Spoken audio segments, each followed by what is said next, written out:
The International Criminal Court is now in session. L'audience à la Cour pénale international est ouverte.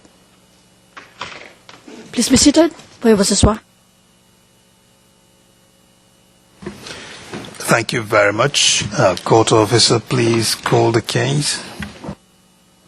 Thank you, Mr. President. The situation in the Republic of Kenya in the case of the prosecutor against William Samuel Ruto and Joshua Arap Sang. ICC 0109-0111. We are in open session. Thank you very much. Appearances?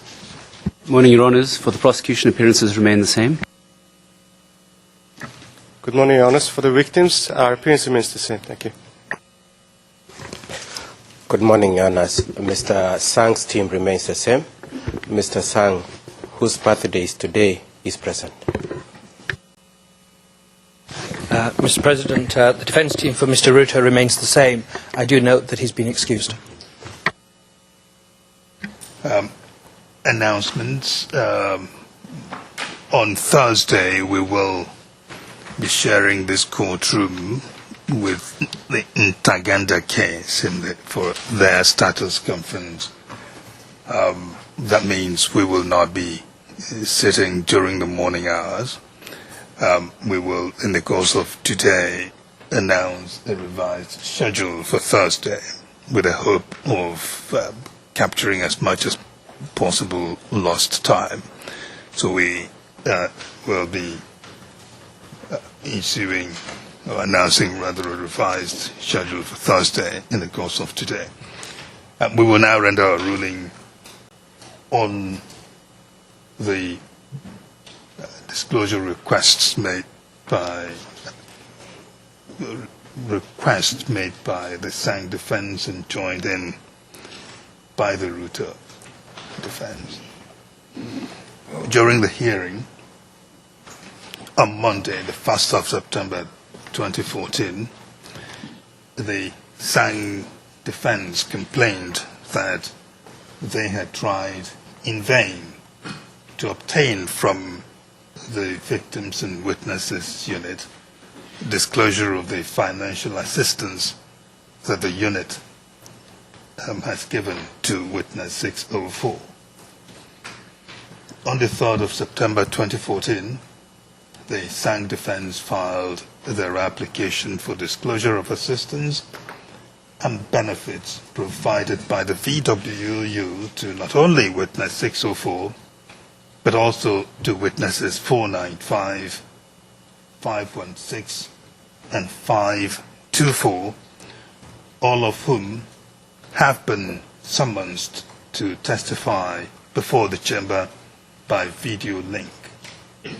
The information requested pertains to all expenses related to protection, accommodation, education, healthcare, transport, and communication assistance given to the witnesses or their dependents.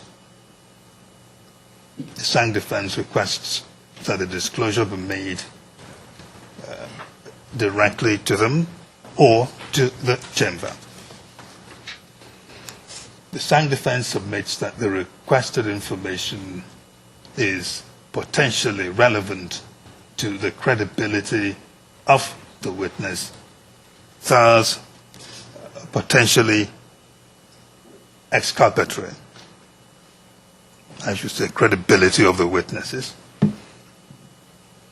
in that it might explain the witnesses' motivation to cooperate with the prosecution. The Ruto defense fully supports the arguments made by the Sang defense in their application.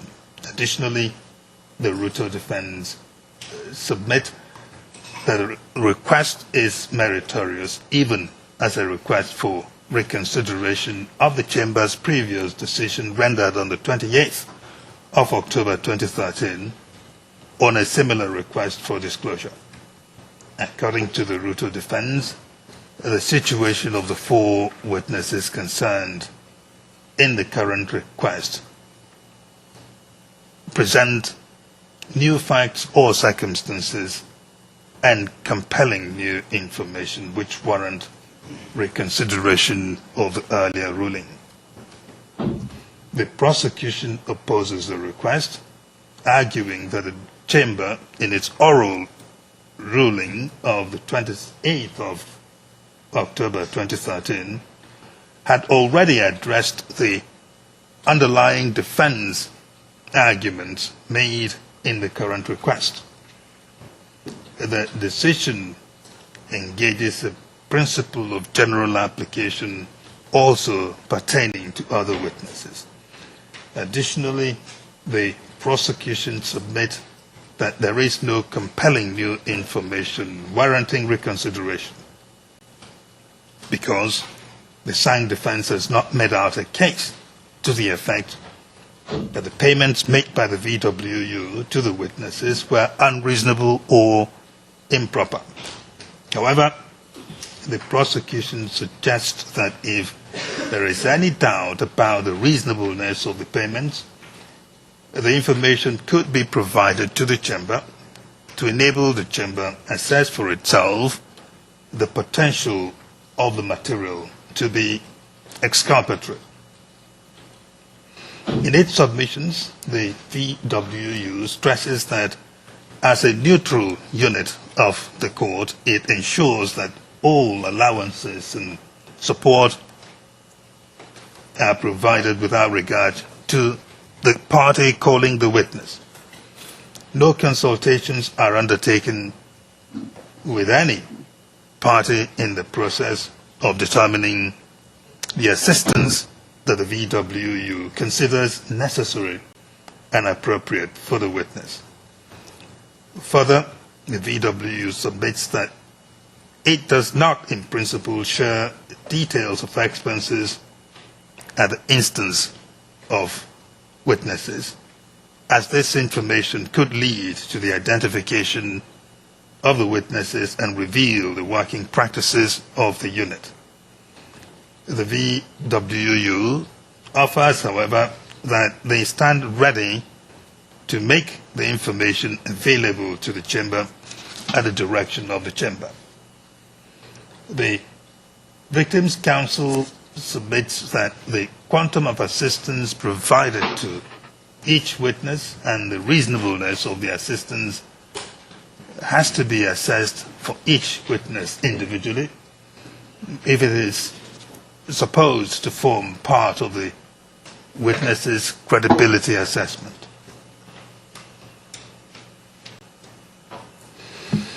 It is recalled that on the 28th of October 2013, the Chamber gave an oral decision on the request of the Ruto defense and the Sang defense for, among other things, disclosure of all costs expended by the VWU for purposes of relocation, maintenance, and or support of Witness 268 within the Witness Protection and Support Program. The Chamber denied that request for the following reasons, amongst others.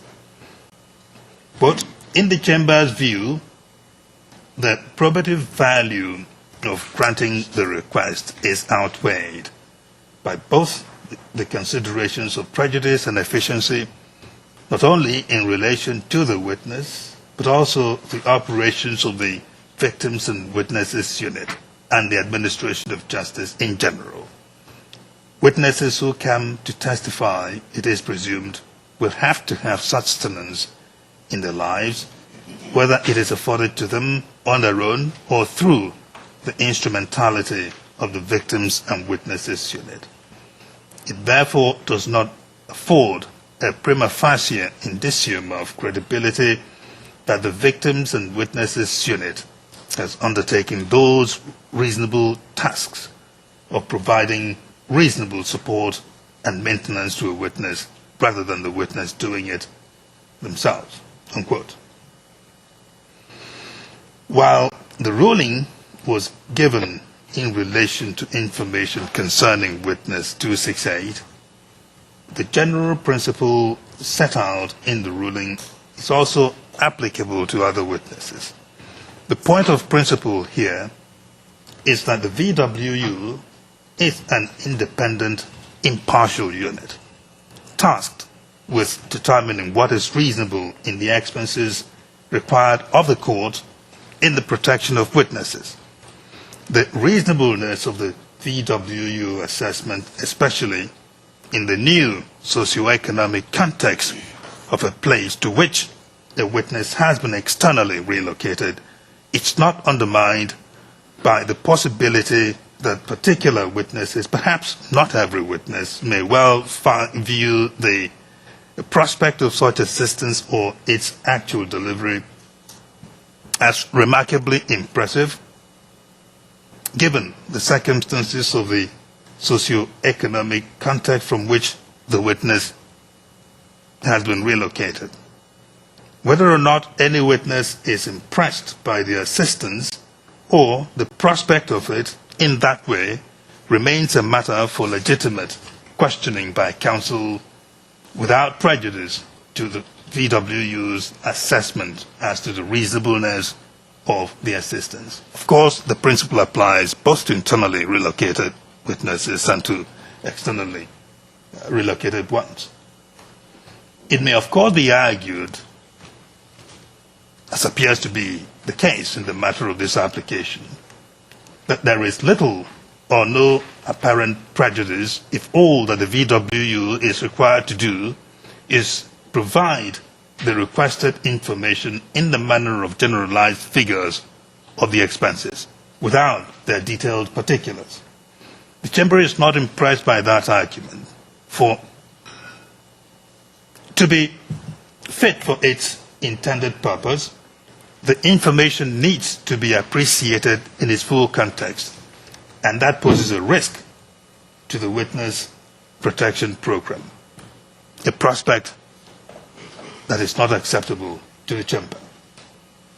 And in the absence of the fuller context, the generalized information as to expenses poses the risk of being misleading. That prospect also is not acceptable to the Chamber. For the foregoing reasons, and based on the information currently before it, the Chamber rejects the request for disclosure of expenditure by the VWU. That is the ruling. As court pleases.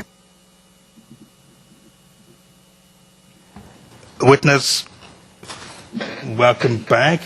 I see you are there standing or sitting ready for Mr.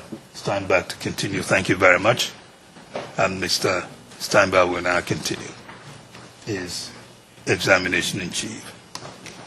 Thank you, Your Honours. Good morning, Mr. Witness. Good morning.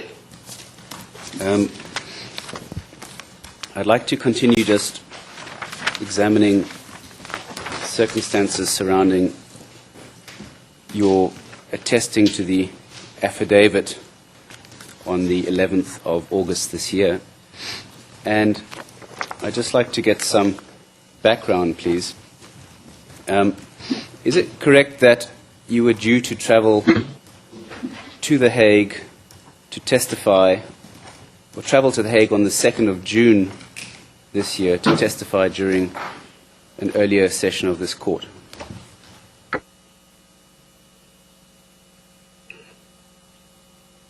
No. What are you saying? Were there no arrangements made for you to come to travel to court? Yes. Sorry, so there were arrangements made for you to travel to the court?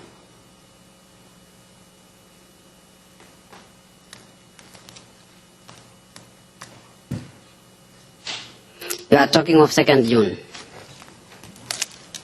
Let me put it a bit more succinctly. Were there not arrangements made with you, in fact, to travel on the 1st of June to arrive in a location I won't mention in public session for the purposes of handover to VWU to travel to The Hague to testify? Remember those arrangements being made? No. I put it to you that, in fact, you were due to travel on the 1st of June, and in fact,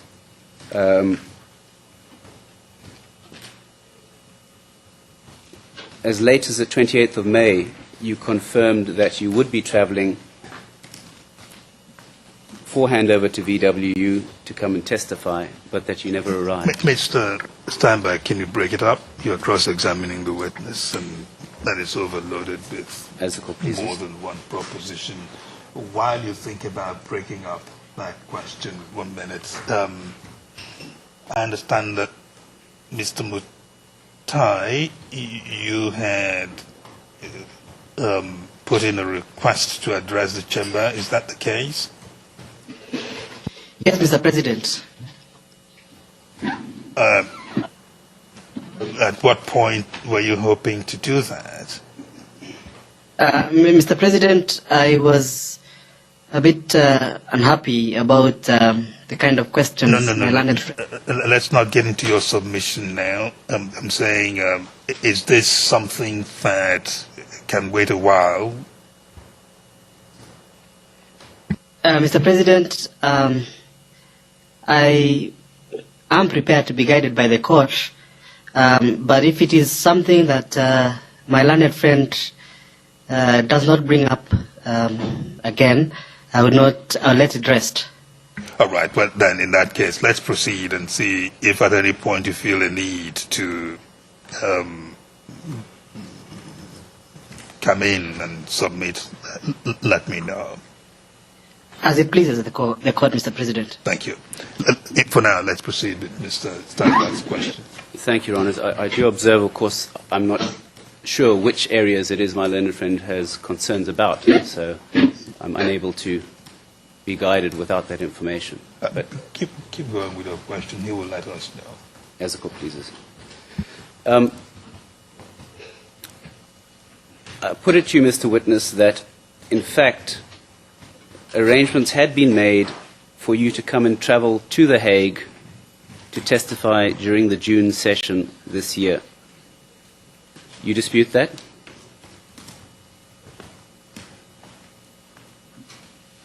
Yes.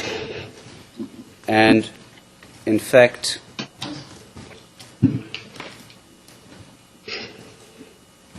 on the 28th of May, did you not send an SMS to one of the investigators telling him that you would travel to Nairobi on Sunday and arrive at the handover destination the following Monday?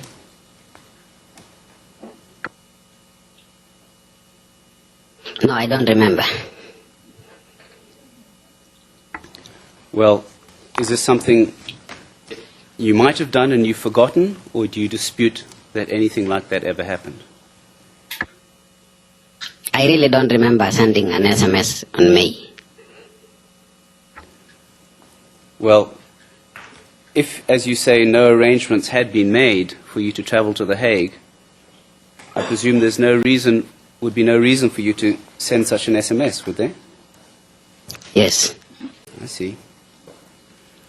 Well, I put it to you that despite these arrangements, you failed to travel on the, well, you failed to arrive at the destination on the 2nd, and despite many attempts to get hold of you, we couldn't contact you telephonically. Isn't that true? Yes. That is true. Yes, it is true. All right. Mr. Steinberg, 1 second. We will go into private session for a quick minute.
We are in open session, Mr. President.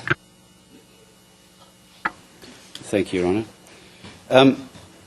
When did it first come to your attention that a summons had been issued for you to appear before this court?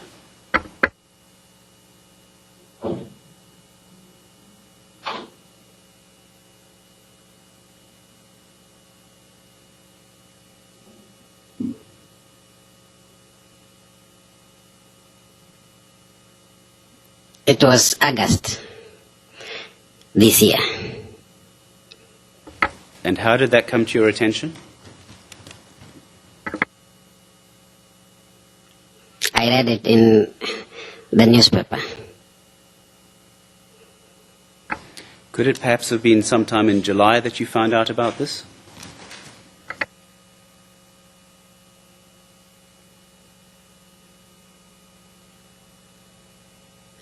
If not July, it is August.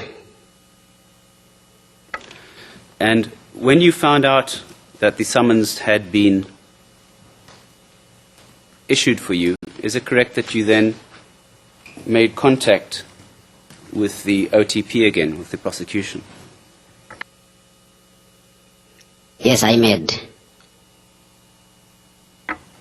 And if I put to you that on the 18th of August you sent an SMS to a member of our field office in East Africa, reading as follows: Hi, spelt H-A-E. If it, well, I'm going to read out what I believe it says, and then I'll read the shortened version. But it seems to read, Hi, would it be possible for, and then you name a member of the OTP staff, to call me, tell him to do so, thanks. For the record, it's H-A-E. If it, for would, is abbreviation to W-L. Possible for the person to call me, C-A-L, tell him to do so, T-E-L. Do you remember sending such a message? Yes. And is it correct that the person you wanted to speak to then called you back and you told him that you saw on the internet that you had been summoned? Is that right? Yes, I told him I saw in the paper. All right, well, according to my record, it says you told him you saw on the internet, but we'll leave that for the time being. And is it correct then you wanted to know if the decision could be reversed and if you could come and testify voluntarily? Is that right? Yes. Why did you do that? Sorry? Why did you want to come and testify voluntarily again? Yeah, because I wanted to come and tell the court the truth. What truth is that? That what I had given in the statement was false. I see. And is it correct that from the 18th of July throughout the rest of July and into August, arrangements were made by the prosecution and the VWU in preparation for you to come to testify during this session on the 1st of September?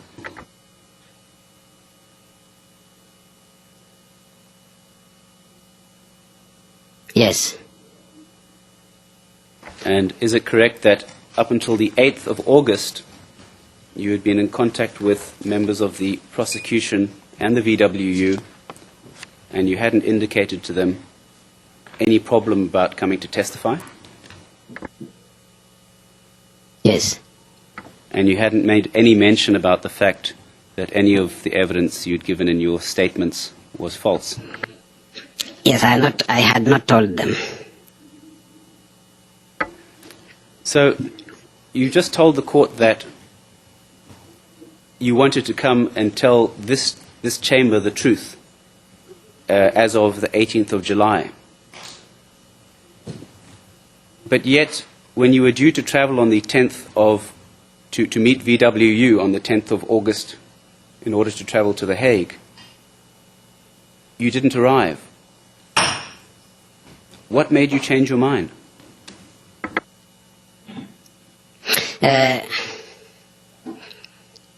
During that time, I had to consult my religious leader, who is a priest. And then I informed him that sometimes back last year, I made a group of investigators whereby I had to give them a false statement. So after wide consultation with the religious leader, he told me that it is not good for you to testify things which are false. It is better you say the truth so that the truth will set you free. So from that time, I didn't see any need now to travel, but just to wait. Then I can come and testify in Kenya and tell the court the truth. So, you were planning to come and tell the court the truth when you contacted the OTP on the 18th of July. Is that right? Yes. So, how did this consultation with your religious leader change your mind about that? After it had been said that the summons have been issued, I didn't see any need of traveling to the ICC. I saw it was better even to testify here in Kenya, because the same thing I will go and say in the ICC is the same thing I will just say here in Kenya. So it was finding out that the summons was issued that made you change your mind about traveling. Is that right? Yes, after the summons had been issued, I saw there was no need to travel. But, sir, I don't understand. You told the chamber that you already knew about a summons being issued for you before you contacted the ICC, the OTP. Isn't that right? Yes. And at that stage you intended to travel to The Hague to testify, correct? Yes. So what made you then change your mind to stay in Kenya to testify? Yes, I said I didn't see, by that time I never saw any difference testifying in The Hague and testifying here in Kenya. So I found it that I will be comfortable to testify here in Kenya. So was it your consultation with your priest that was the turning point in your deciding not to come to testify? No, I just went to him for consultation, that what should I do? And then he told me just go and tell the truth in the court. And then it was my own decision that let me testify here in Kenya. And of course, I don't know if you need to have another look at your affidavit, but there's no mention of any consultation with your priest in your affidavit, is there? It's the first time we hear of this. I think as I had said earlier, my main intention of putting consulting the priest was my personal view, and I couldn't put it in the affidavit. In fact, I had not even tell my lawyer that I consulted a priest. So my aim to put the affidavit was a general document to show that I had recanted my statement, and I was not willing to. I was not no longer willing to go by what I had said earlier. When did you consult this priest? Sometimes in the first week of August. So before the 8th of August then, when you had last contacted the VW and the prosecution and advised them you were going to travel, is that right? Sorry? You confirmed earlier if I'm not mistaken, that you spoke to members of the OTP and the VWU on the 8th of August, confirming that you would travel to Nairobi on the 10th. Isn't that right? Yes. So now you're saying you spoke to the priest before that, the first week of August? Yeah, it was somewhere there in that early August. I cannot remember the exact date. And yet you still at that stage didn't mention to the prosecution or the VWU that you no longer wish to travel to The Hague? Yes, I didn't tell them. Why not? I didn't have any reason. Isn't it true, sir, that sometime between the 8th of August and the 11th of August, when you attested to your affidavit, somebody contacted you and persuaded you not to come?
Mr. Sang as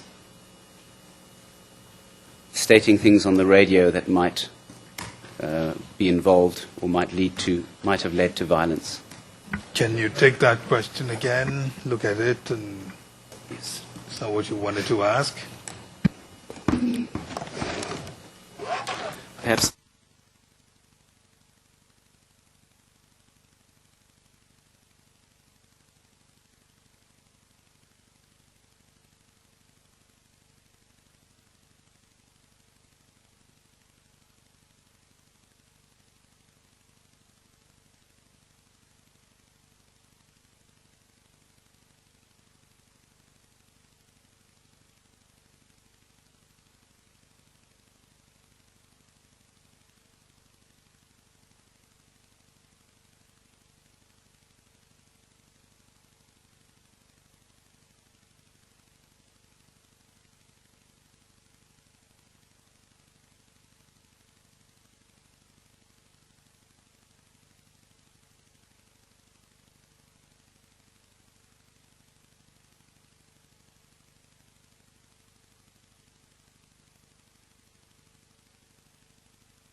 We're in open session, Mr. President. Thank you, Your Honours. Mr. Witness, we were discussing your telephone contacts with the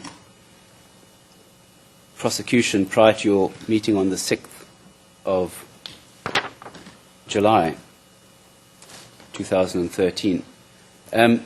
Is it correct that during the course of these conversations you also had certain discussions, for instance, about your security situation? A number of questions were asked about security, is that right? Yes. And what's known as a BSQ, Basic Security Questionnaire, was completed with you telephonically?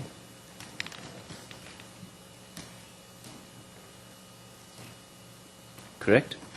Yes. And is it not also correct that questions were put to you in what's known as a screening to determine whether you in fact had any information which might be relevant to this case? Is that right? Yeah, some questions were asked. And when you were asked these questions by the investigators, did you give them certain details of events that you had witnessed in 2007 and 2008? I don't remember giving them. And would you dispute that the date of this was, of the telephone call in which the screening was conducted, was the 27th of June 2013? Does that sound about right? We never spoke once. We spoke for quite a long time. Would you dispute that one of those conversations was on the 27th of June 2013? I don't remember the date. It is unless I go and produce my phone call records. All right. If the prosecution has a record of that date, would you dispute it?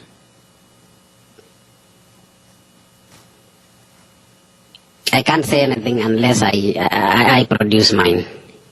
Mr. President, could I make a request, please, of the prosecution that when they are putting questions, it would be very helpful for us if they can refer to which tab they are relying upon for putting the questions. For example, there was reference to BSQ. I haven't got BSQ. I think, but it takes a bit of time to find what document, and it would help focus our own information. Similarly, questions were put regarding an SMS. I haven't got the SMS to hand. So if my learned friend can refer to the tab, he's obviously got information that is the basis of questions. We should also have that information. And I don't think... that is, Mr. Ken, that's a good observation. Prosecutor tried to do that. So, I, too, had to be wondering. I did not want to interrupt you in the middle of a question. But I was wondering where the text message was on the tab. Just try and point us to it.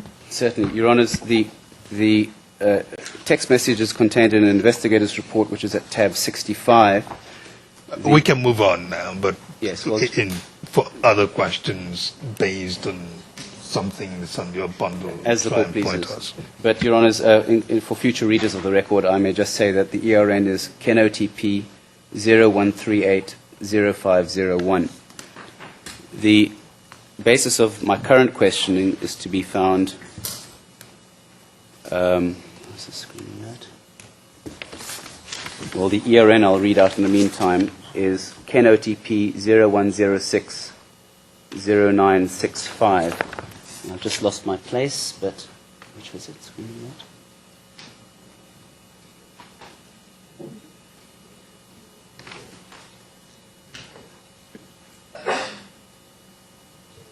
It must be on here.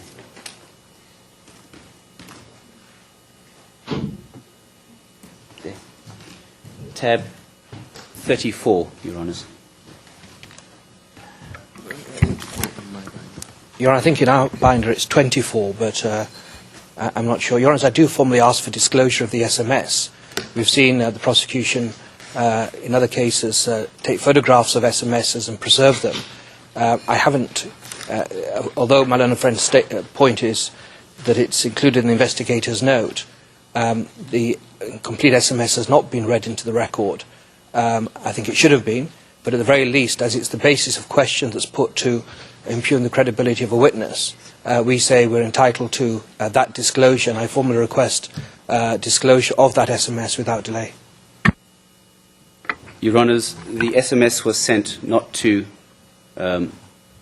investigators at headquarters. It was sent to a member of the field staff who recorded it in a note and transmitted the text verbatim to the OTP. We do not have access to the original text message. Yes. That was an important matter that should have been made clear Well, at the time, shouldn't it? well, perhaps, except if the witness had disputed that he sent such an SMS, but of course he admitted that he did. Your Honour, that's not correct at all. It's false. No, Mr. Steinberg, you need to make such distinctions. But now that's on the record that you did not actually have the actual SMS. It was based on a report to you by your field officer. All right, please proceed. Mr. President, with your permission, may we also observe that the PSQ was not disclosed to the defense? Your Honours, the BSQ deals with security matters relating to a witness. It is routinely not disclosed for obvious reasons unless there are any... But if you're going to ask witnesses questions on the basis of that, you have to disclose it. Your Honours, one or the other. if I had asked any questions on the basis of the contents of the BSQ, I certainly would have. All that I wanted to establish, and I was leading towards the screening, was whether there had been various other discussions besides the arrangement of dates. And I was leading to discussions about security issues. I didn't go into anything that the witness said during those discussions. And from there on, it was a segue into the issue of the screening note. So the contents of the BSQ, in my respectful submission, are completely irrelevant to the present discussion. Mr. President, can I note, I think it's a matter of principle here, in our respectful submission, if the prosecution, they have a choice in conducting the cross, and if they wish to cross-examine in relation to a document, we have a right to disclosure of that document. Your Honour, the prosecution can't have it both ways. We have a record that in relation to other prosecution witnesses, the BSQ has been disclosed. So they can't now spray-nade a matter of principle that there's something precious and unique and sensitive in a BSQ to the extent that it can't be given to a defence team bound by a code of conduct. Your Honour, it's been given previously, it was referred to now, it should have been given now as well. The interpreters kindly request that attention be paid to overlapping speakers. Thank you very much. What was done with the BSQ, we will see later on if there's a need for more than that. Let's proceed, Mr. Steinberg. Thank you, Your Honours. So,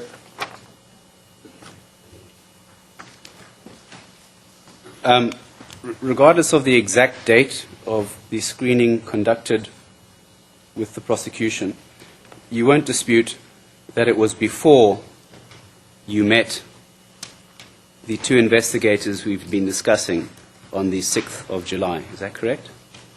Yes. And, Your Honours, may I ask, we go briefly into private session. I just want to talk about individuals. Private session.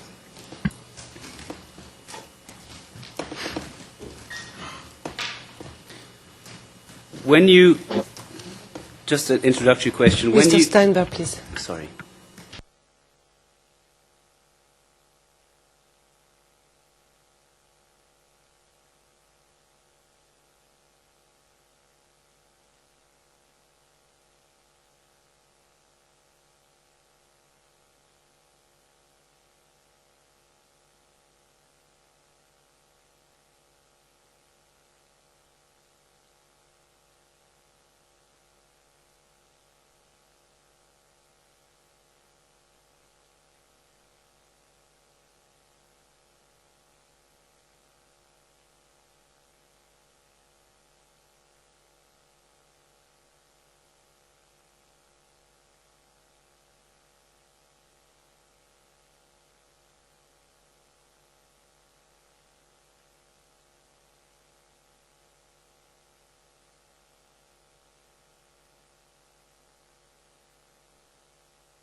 We're in open session, Mr. President.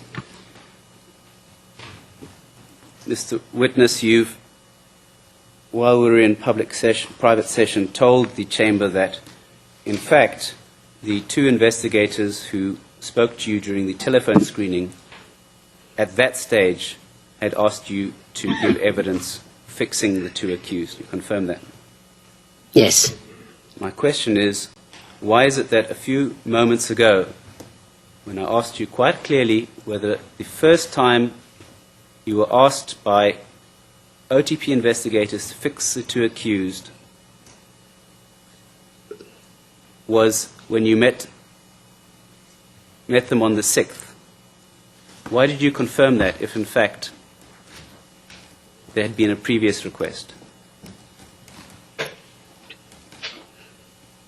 I didn't get you well. I thought you were talking of me meeting them face to face. I never thought of the telephone conversation. Uh-huh. And when you gave your affidavit to Mr. Matai, you didn't think of it then either, did you? Sorry? When you gave your affidavit at the offices of Mr. Matai, you didn't think about it either, that you'd been requested on the phone to fix the two accused? I never talked of the phone calls. Why not? As I had said earlier, that the affidavit was too general to give details of each and every account that took place. General is one thing, Mr. Witness, but I put to you that, according to your current version, the affidavit was inaccurate in a number of critical details. Mr. Steinberg, you will know whether you're not beginning to argue with the witness. Yes. Well,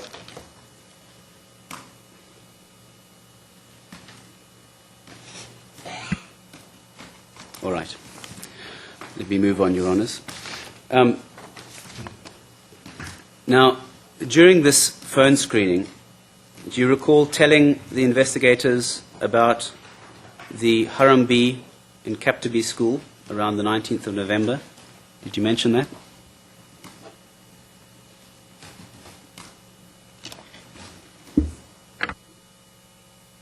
I don't remember mentioning.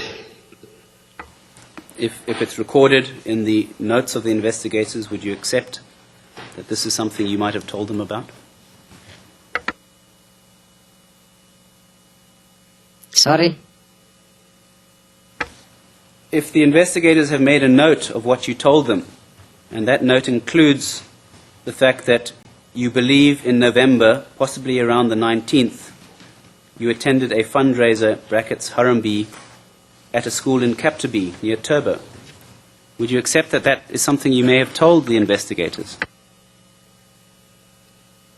I said I don't remember telling them. Mr. President, the witness has said that. It can be quite simply, I don't object if my learned friend wishes to show the screening note and ask the witness, is that broadly what transpired? There will be no objection from the defence, and then, of course, questions can be put regarding the content. Thank you, Your Honours. If there's no objection from the Sang defence, I'll take my learned friend up on that offer. We will not object, Your Honour. Mr. Court Officer, can you please call up the item KenOTP 01060965? Is it a redacted version? Note 34. It's unredacted. I understand it's unredacted. Tab. According to my list, it's tab 34, Your Honours. Mr. President, it's 25, I think, of ours. 25. The document is 24. being presented.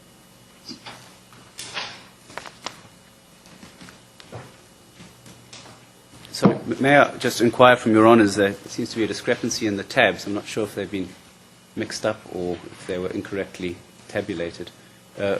is it 24 or 34 in Your Honour's binder? At tab 34 of mine, there is KenOTP 01060965. Is that what we're looking at? Indeed, that's the correct document, Your Honours. And Your Honour, could I just ask at the break, I don't want to delay matters, but we've been given tabs that correlate with Your Honours and the prosecutions. So and you bind us, please, with the identical tabs, so we're not at cross purposes. Mr. Keegan Kappa, where does yours fall in? Mine is similar to yours, Mr. President. Tab 34? Yes. Oh, right. Your Honours, we can provide an index. I'm sure my learned friend is capable of rearranging the documents himself. Your Honour, no, I think this, we do the courtesy of giving my learned friends for the prosecution properly paginated bundles. I know it takes some work, but Your Honour, we're about to finish with this witness and start, hopefully, cross-examination. I'm not asking for too much with the prosecution front office and the back office for somebody to take the trouble to do the service that we provide my learned friends to give a properly paginated bundle. Your Honour, I don't want to waste our time trying to do something that should have been done properly the first time. I noticed that there are a number of people in the team for both the prosecution and the Ruto defense. That certainly should be possible for two members of this team to get together and co-relay these tabs. Yes, Your Honour. Yes. I'll ask my case manager to sit with the defence case manager and make sure it's right. I note that everybody else's bundle appears to be correct. Yes, let's proceed and do that at the break. Thank you, Mr. Court Officer. Is that document up? Yes, I confirm the document is being presented to the witness. First page. Mr. Witness, while we've been talking amongst ourselves, have you had an opportunity to read through that document? I haven't read. Well, let's take it paragraph by paragraph. The first paragraph reads, investigators and two names appear, screened the potential witness. We're in open session, yes. So I'll call it the next person, investigator number 1. Explained the disclosure procedures and voluntariness. The potential witness agreed and stated that he was willing to give a statement and to appear in court. He explained that he was in, and you give a location, before and during the 2007-2008 PEV there. And then we get to the Harambee. He believes in November, possibly around the 19th, he attended a fundraiser, brackets, Harambee, close brackets, at a school in Capta Bay. And I think I can say, actually in public, near Turbo. Ruto spoke at this event. He said that anyone who supported the PNU was mad and should be taken away. Ruto added that if the ODM lost the elections, they should be prepared to drive the Kikuyu away. Do you now recall mentioning the Harambee during the screening?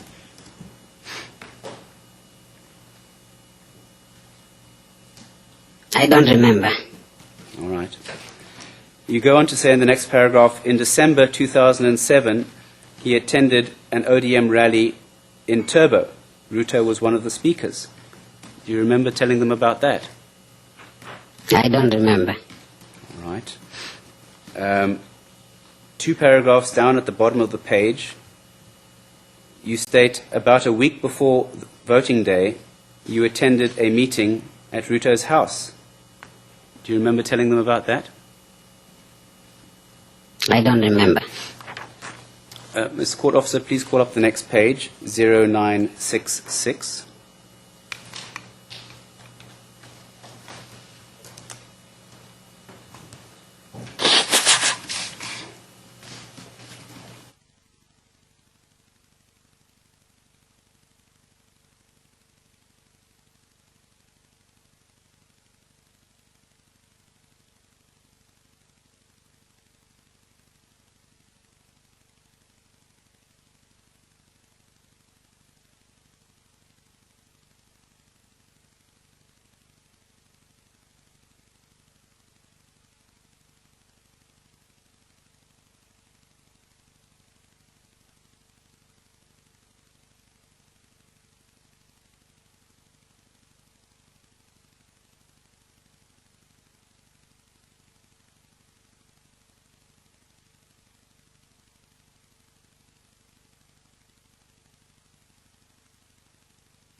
talking to investigators, telling them all this.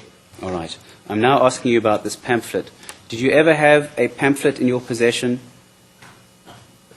threatening PNU supporters? No. All right. See, what I'll put to you, sir, and I'll then move on, is that the reason why you've been changing your evidence about who and when you were requested to fix Mr. Ruto is because your affidavit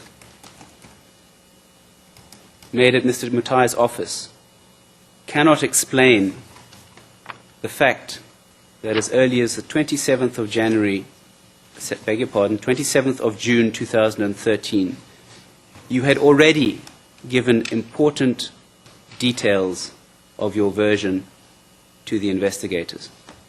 You understand? Sorry? I put to you that the reason why you've been changing your evidence as to when you were told and by whom you were told to fix Mr. Ruto is to explain the existence of this report on the 27th of January. Isn't that so? I think I have not changed any of my statement. The reason why you've had to implicate the lady in manufacturing evidence is because either you realized or somebody told you that prior to your meeting on the 6th of July, you had already created a record of your version. Isn't that right? We have not. I didn't even discuss with anybody about the lady and about meeting those people. It was from my own because I knew what happened to me. The final proposition I'll put to you in this regard is that if things had happened as you now say they had, that you'd been requested to fix the two accused by investigators during your telephone screening and by the lady, that important detail would not have been omitted from your affidavit. Isn't that so? I think I'd say that when I was giving the story to my lawyer, I didn't have the statement with me, and I was just giving an overview of what had happened. And how would the statement... When I was giving the statement, I never knew that it was going to be used against me. I could have kept the records. There's nothing in your statement to the investigators on the 6th that mentions anything about the lady or about being asked to fix the accused. Isn't that so? In my statement. Yeah? Is it in my statement or on my affidavit that you are talking about? You mentioned earlier, when I challenged you on the fact that the lady is not mentioned in your affidavit as being the person who first told you to fix the accused. All right? Your answer was that you didn't have your statement with you when you made the affidavit. Yes, I didn't have the statement with me. And how would the statement have helped you to remember that it was the lady who asked you to fix Mr. Ruto, and not for the first time these two investigators? I think I said in that... Mr. President, I'm sorry for interrupting the witness. I apologise. Your Honour, I'll leave it to the bench, but we've been really going around the houses. The witness has said repeatedly about the role that the lady, he says, played, about being recruited and what was said. And my learned friend, to keep going back to a point where the bench have more than sufficient evidence to make assessments on that issue, on that particular issue, really is becomes irrelevant questioning in our respectful submission. Stand by, proceed. Thank you, Your Honours. I had, I think, exhausted that issue. A private session.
We're in open session, Mr. President.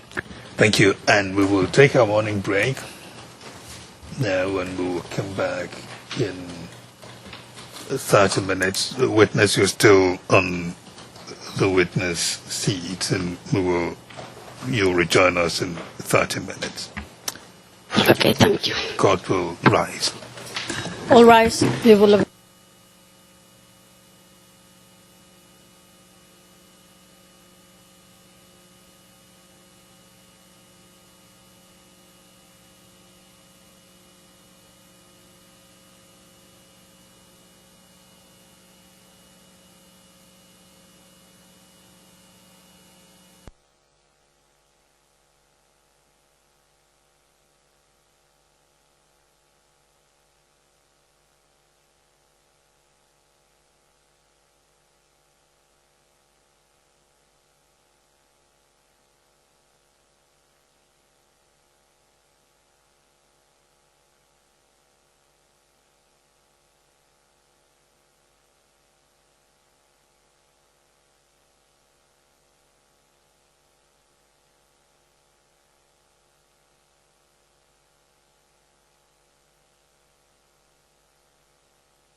All rise. We will obey.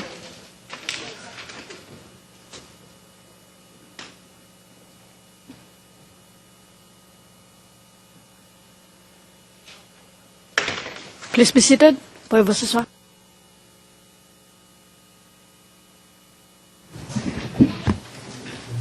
Thank you very much. Welcome back, everyone. Witness, welcome back. Before we proceed to matters one, the interpreters and court reporters have expressed concern that the pace of the exchange has been more rapid than it should be for their purposes. So let's watch that. Witness the warning or rather the advisory given to you the first time and repeated often. We want to reiterate, please observe that pause between completion of the question and your commencement of your answer. And also, remember it's 5 seconds. Try and observe that. Watch the pace. Do not speak too fast. That goes for Mr. Steinberg as well.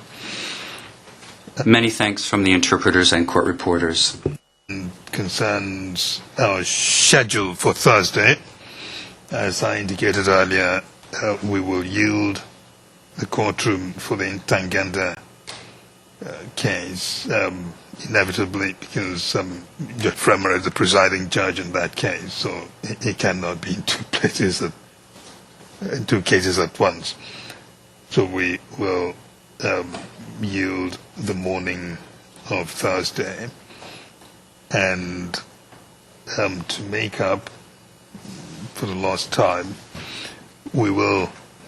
The proposal is to start at 2 p.m. on Thursday for 2 sessions of 2 hours with a 30-minute break in between. That means we will start at 2 and go to 4 p.m. Take a break then, return at 4:30 and continue to 6 p.m. There's something wrong with that mathematics, but you've got the point. We start at 2 and stop at 6. That's I take it there is no serious inconvenience to counsel. I understand. I see Mr. Khan indicates it's fine with him. Mr. Kinkatwa?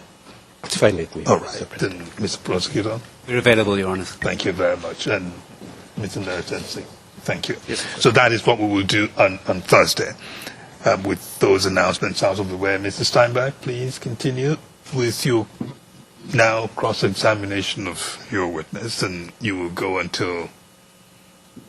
I hope to finish by the luncheon adjournment, Your Honours. Thank you. Plan. Your Honours, perhaps I can just observe that to date there have been no interventions from the Rule 74 Council relating to dealing with matters in private session. But I would alert him to the fact that during the course of this session, I do intend to deal with matters which might touch on the issue of self-incrimination. I will signal it before I pose any such question. Mr. Mutai, that basically Mr. Steinberg is putting you on notice that there is questioning from now on may touch on matters of self-incrimination, so you'll be on alert, and that's why you've been retained to be on hand for the testimony of the witness. In the meantime, I noticed that you had indicated earlier that you wished to express some concern about the manner in which Mr. Steinberg had conducted his questioning yesterday, and you said that if you saw no need to press that concern, you would let matters lie. I take it that has remained the case so far. That is so, Mr. President. All right. Thank you. So we will continue. Thank you, Your Honours. Mr. Witness, good afternoon. Good afternoon. Now, you've told the court in some detail over the course of the last 3 days regarding inducements that had been offered to you for the purposes of fixing the two accused, and about discussions that were had about the evidence you should give to the investigators to fix those accused. Correct? Yes. Besides being requested to give evidence implicating, or falsely implicating, as you say, the two accused in the post-election violence, have any of the investigators of the OTP requested you to give any other false evidence or false reports?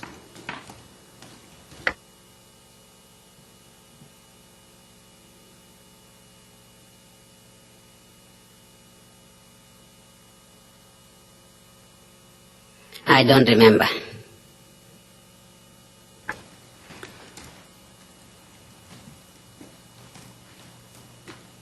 Is this not something you would remember if it had happened, Mr. Witness?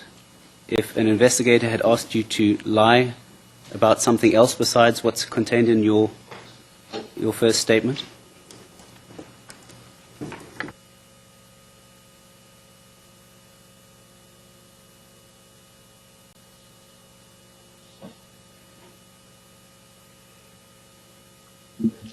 You know, the conduct has been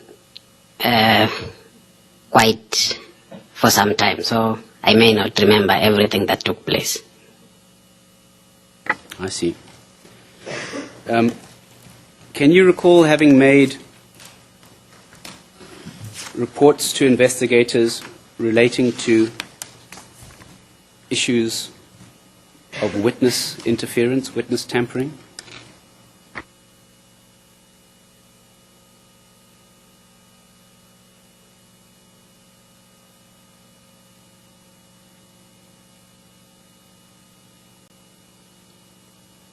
Maybe, prosecutor, you can refresh my mind.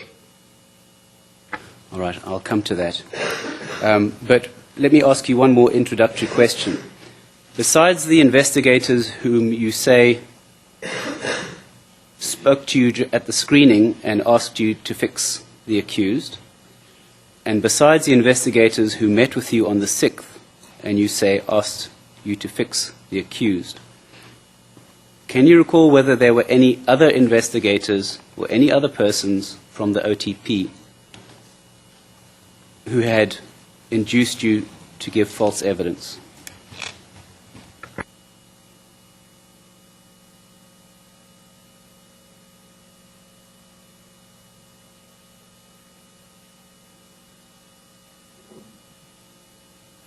I remember meeting some 2 investigators in the nearby country, sometimes back last year. Yes, and what happened with those 2 investigators? Anything you need to tell the court about? Yeah, they asked me some questions. Okay. And did you answer those questions truthfully? Yeah, some were true, some were not true. And to the extent that you may have given answers that were not true, why did you do that? Yes,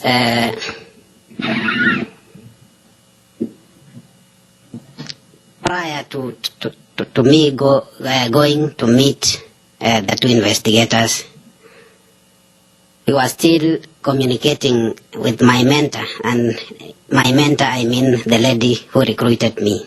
So she had some issues. She was telling me that she wasn't happy on the way she was being treated by the OTP. And again, she was telling me that if you want certain measures or certain goodies to be given to you, when you meet the team, you must mention some people whom she gave me the names that those people had been adversely mentioned in interfering with the witnesses. I see. And perhaps before I ask you who those people are, I should ask to go into private session because I'm not sure what the answer might be. For how long? Your Honours, for just a couple of questions, but the time is approaching where we might have to go into private session for longer purposes for issues relating to Rule 74.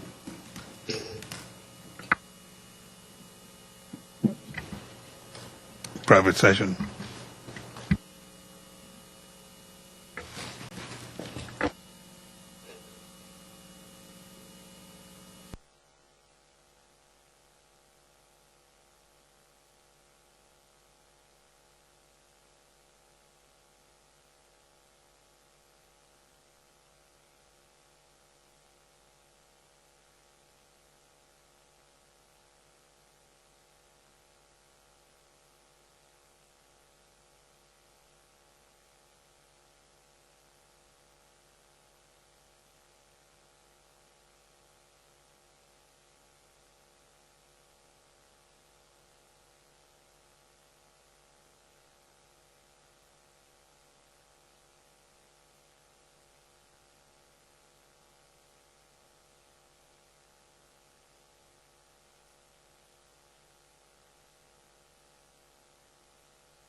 We are in open session, Mr. President. All right. Before you proceed, Mr. Steinberg, one second.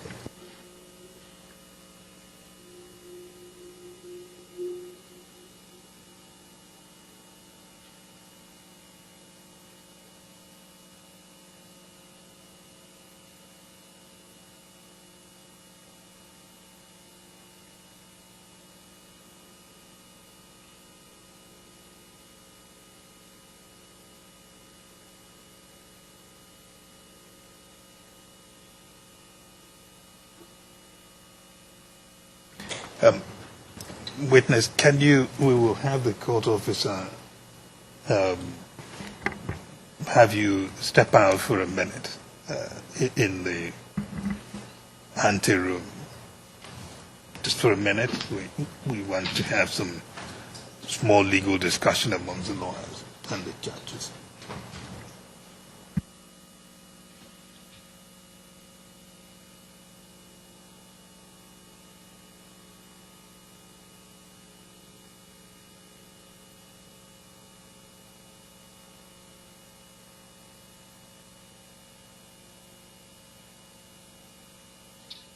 Mr. President, the witness has been escorted out of the transmission room.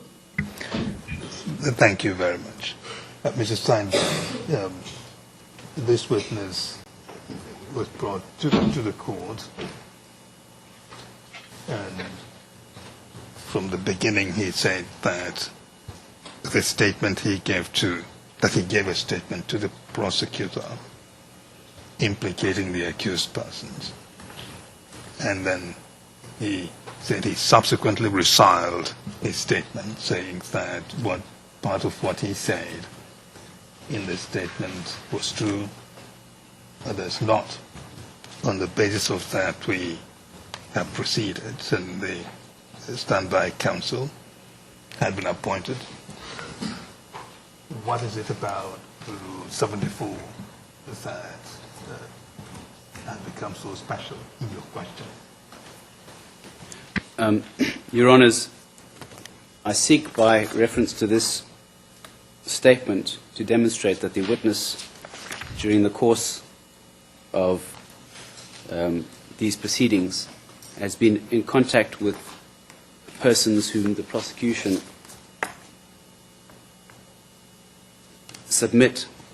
against whom the prosecution submits there is evidence of being involved in witness tampering. We submit that this evidence is relevant to determine why his version has suddenly changed has changed between the time he gave his original affidavits and the time he deposed to his original statements and the time he deposed to his affidavit in July.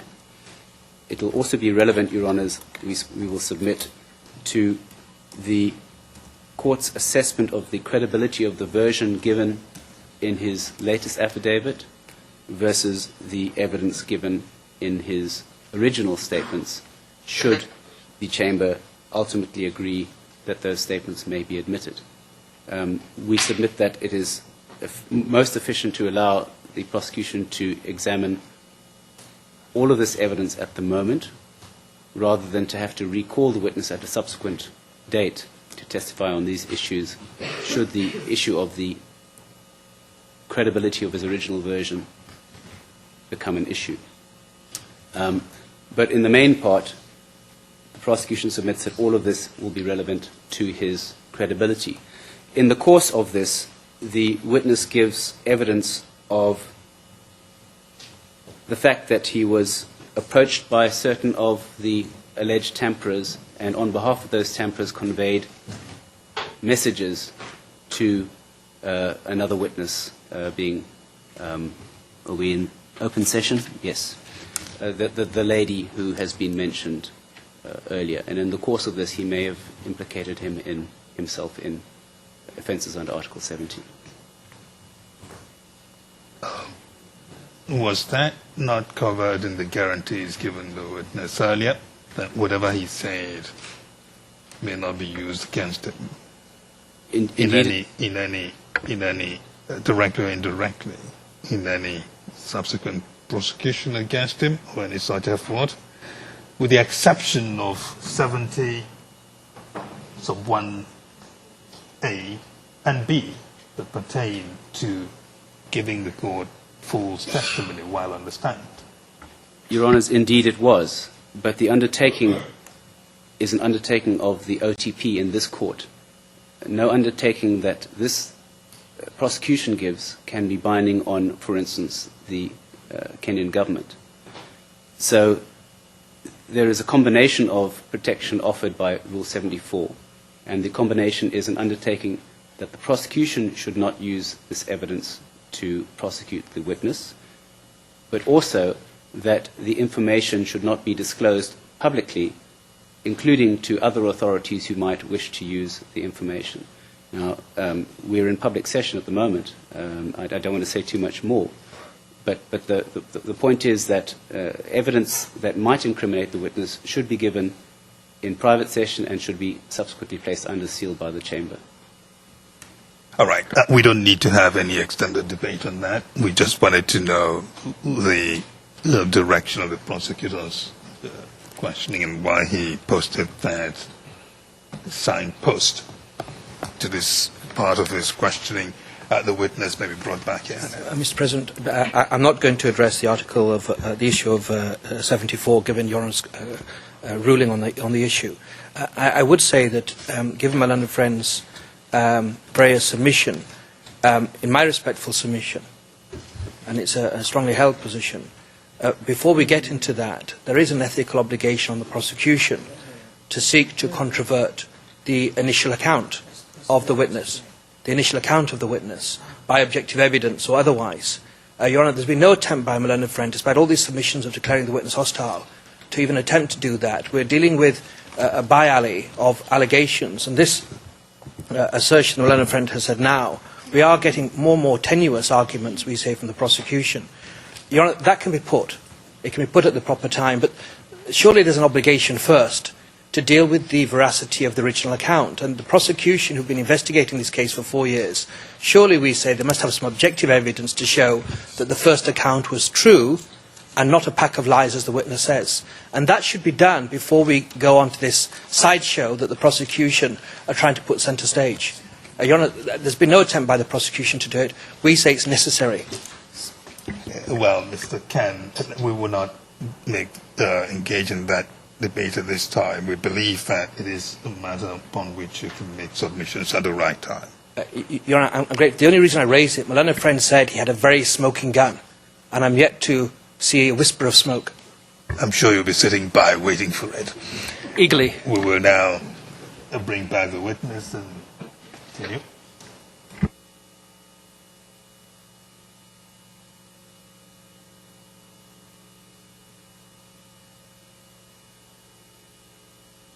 And Mr. President, I'm grateful to my learned friend. I think a wrong reference was given. Just for the record, it's in fact the correct reference, I'm told by my learned friend, is Ken OTP 0117-1019. My learned friend is Mr. Hooper. That is what we have at tab 38. On the transcript, it was wrong. That was my point.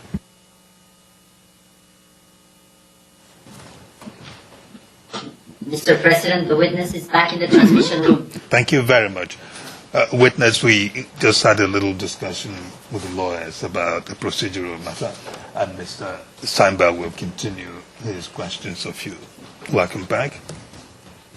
Mr. Steinberg. Thank you, Your Honours. I just need to find my train of thought again.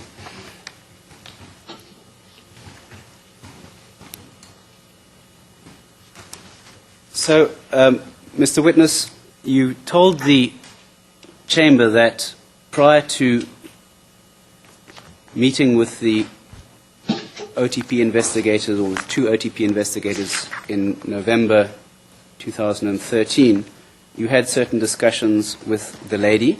Is that right? Yes.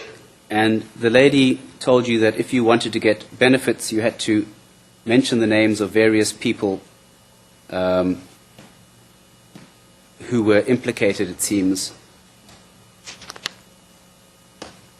Well, just remind me what she told you, because I don't have the exact note in front of me. Why did she tell you to implicate these people? They say that the OTP is concerned with those people about witness interference. All right. And when you then met with the investigators, you gave them certain reports in which you mentioned these people, is that right?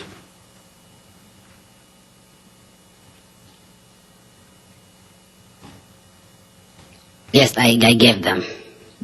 And what you told the investigators about these people, where did that information come from? Did you make that up?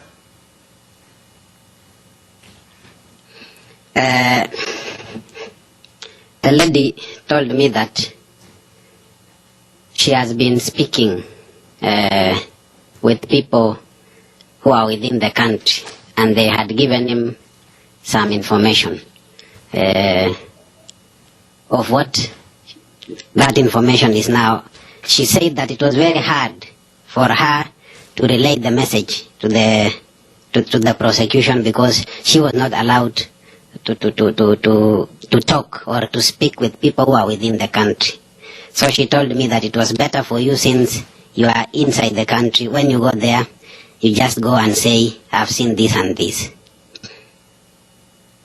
So, firstly, a correction to the record at line 3, it should be within the country where the word indiscernible appears. Do I understand from that that the details that you told the investigator were relayed to you by the lady? Some of them. And the others?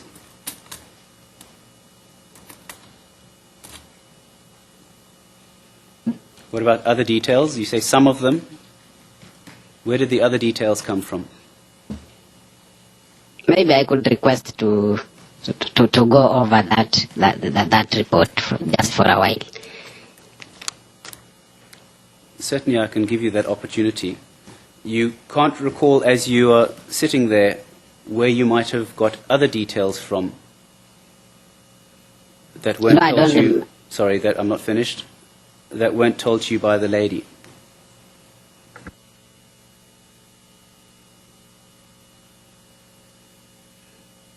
I think my memory should be refreshed so that I see in details what actually I told them, and say this one was from the lady, this one was mine.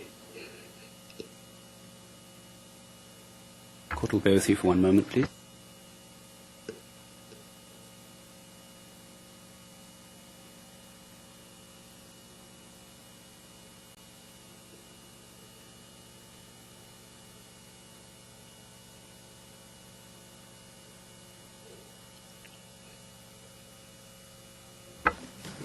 Before I call up that statement,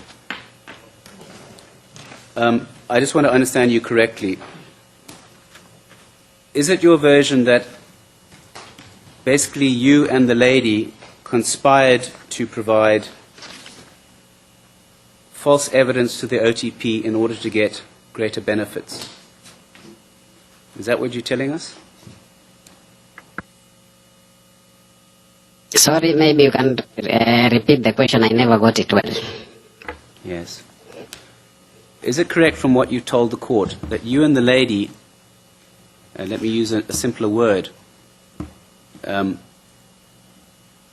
discussed the fact that you would give false details to the prosecution in order that the two of you would get more benefits? Is that right? Yes. All right. Mr. Court Officer, can I ask you please to call up the document I mentioned earlier, Ken OTP 01171019 R02.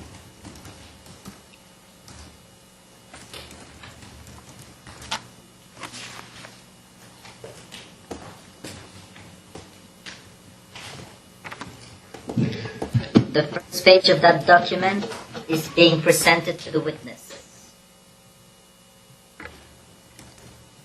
Mr. Witness, do you recognize that document?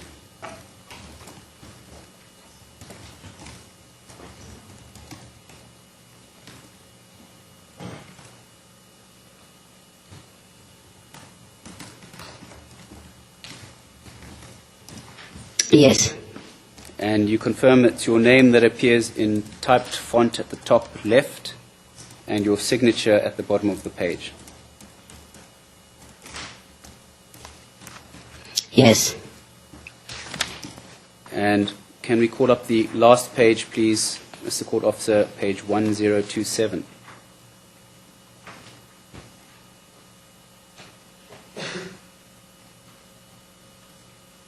Yes. You confirm that's your signature below the witness acknowledgement, dated 13 November? Yes. And again at the bottom of the page. Yes. Does this refresh your memory as to whether this document was in fact shown to you by the VW during your witness preparation? I was not shown. I only read two statements. All right. Because I'll check, but according to my records, yes, in fact, my colleague has just confirmed that this witness was provided, this statement was provided to the VWU for the purpose of your witness preparation. Are you sure you didn't see it? No, I only saw two statements. The one for 6th, 7th, and 8th, and the one for 14th of July. I never read this one. And Your Honour, can I just for the record state the obvious? The fact that information was given by VW doesn't mean VW gave it to a witness, or that the witness read it. The fact that information was given to VWU. It does not mean that VW gave it to the witness, or that the witness read it, to the extent that my learned friend is seeking to make a point of it. Well, let's leave it there. Mr. Stabber, continue. Yes. Well, Your Honours, that is obviously something that can be objectively verified from the VW members present at the court. But it places me in a bit of a tricky situation because the witness claims he has not had time to refresh his memory. Either we can do it the tedious way of me reading through the statement in court, or the witness could be given some time to read through his statement to refresh his memory. All right. This is how many pages of document? 9 or so? 9 pages, Your Honour. All right. It shouldn't take the witness too long. Do you need the witness to read the entirety of the 9 pages for you to ask your question, or is there a discrete part of the document you can point to the witness to see if that refreshes the witness's memory? Perhaps a line or two or paragraph? My position is made more difficult by the fact that the witness now has denied the truth of much of this statement and has again stated that parts are correct and parts are incorrect. I thought your your purpose was to refresh the witness's memory. Yes. Does it matter? Does he have to read the whole thing to have a memory refreshed? Perhaps not, Your Honours. If Your Honours is satisfied that that would be fair to the witness to proceed in this manner, then we will give it. Let's give it a try first. If it doesn't work, then we'll see where else we go from there. thank you. Mr. Court Officer, can I then ask you to call up the third page of this document? That's ERN 1021.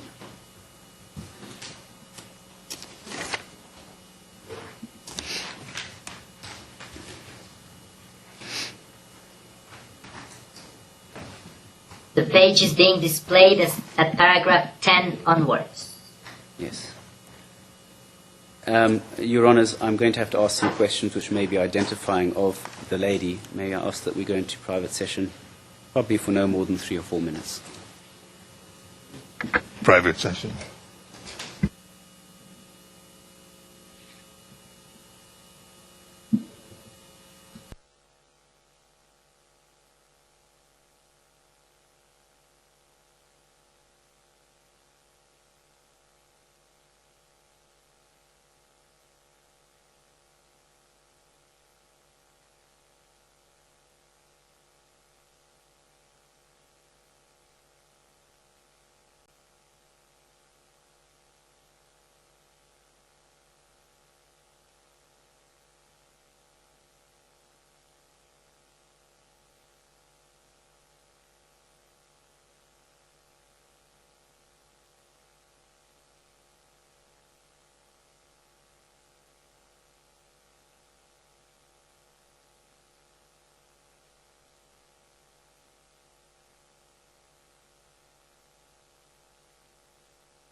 All rise.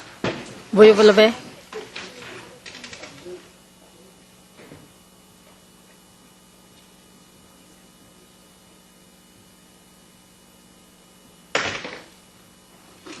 Please be seated.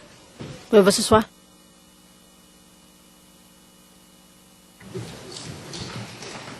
Thank you very much. And welcome back, parties and participants. On this side of the proceedings, I understand that we have lost our connection with Nairobi with the video link. Connection to Nairobi is no longer occurring at this moment. The latest we were informed by the registry is that we're looking at checking back in about 20 minutes to see if there is some positive development in that regard. So that is what it would be. We thought this should be on the record anyway. In the meantime, is there any, Mr. Steinberg, when we resume, you said before that you needed about 20 minutes or 30 on the outside to complete? Your Honours, yes, I certainly hope to stick to that. What I can tell you is that, unfortunately for the members of the audience, I need to go through certain names with the witness of persons I cannot mention in public, and I then intend to deal with one or more documents, again, which I can't mention or deal with in public. And for the record, these are in the binder from tabs 57 to 64. It's actually 4 documents. One is a translation of the other, or 4 of them are translations of the other 4. There are certain, I don't intend to go through them all, but there are certain isolated parts of them I wish to ask the witness about. And due to the nature of these documents, Your Honours, it's not something that I can deal with in public session.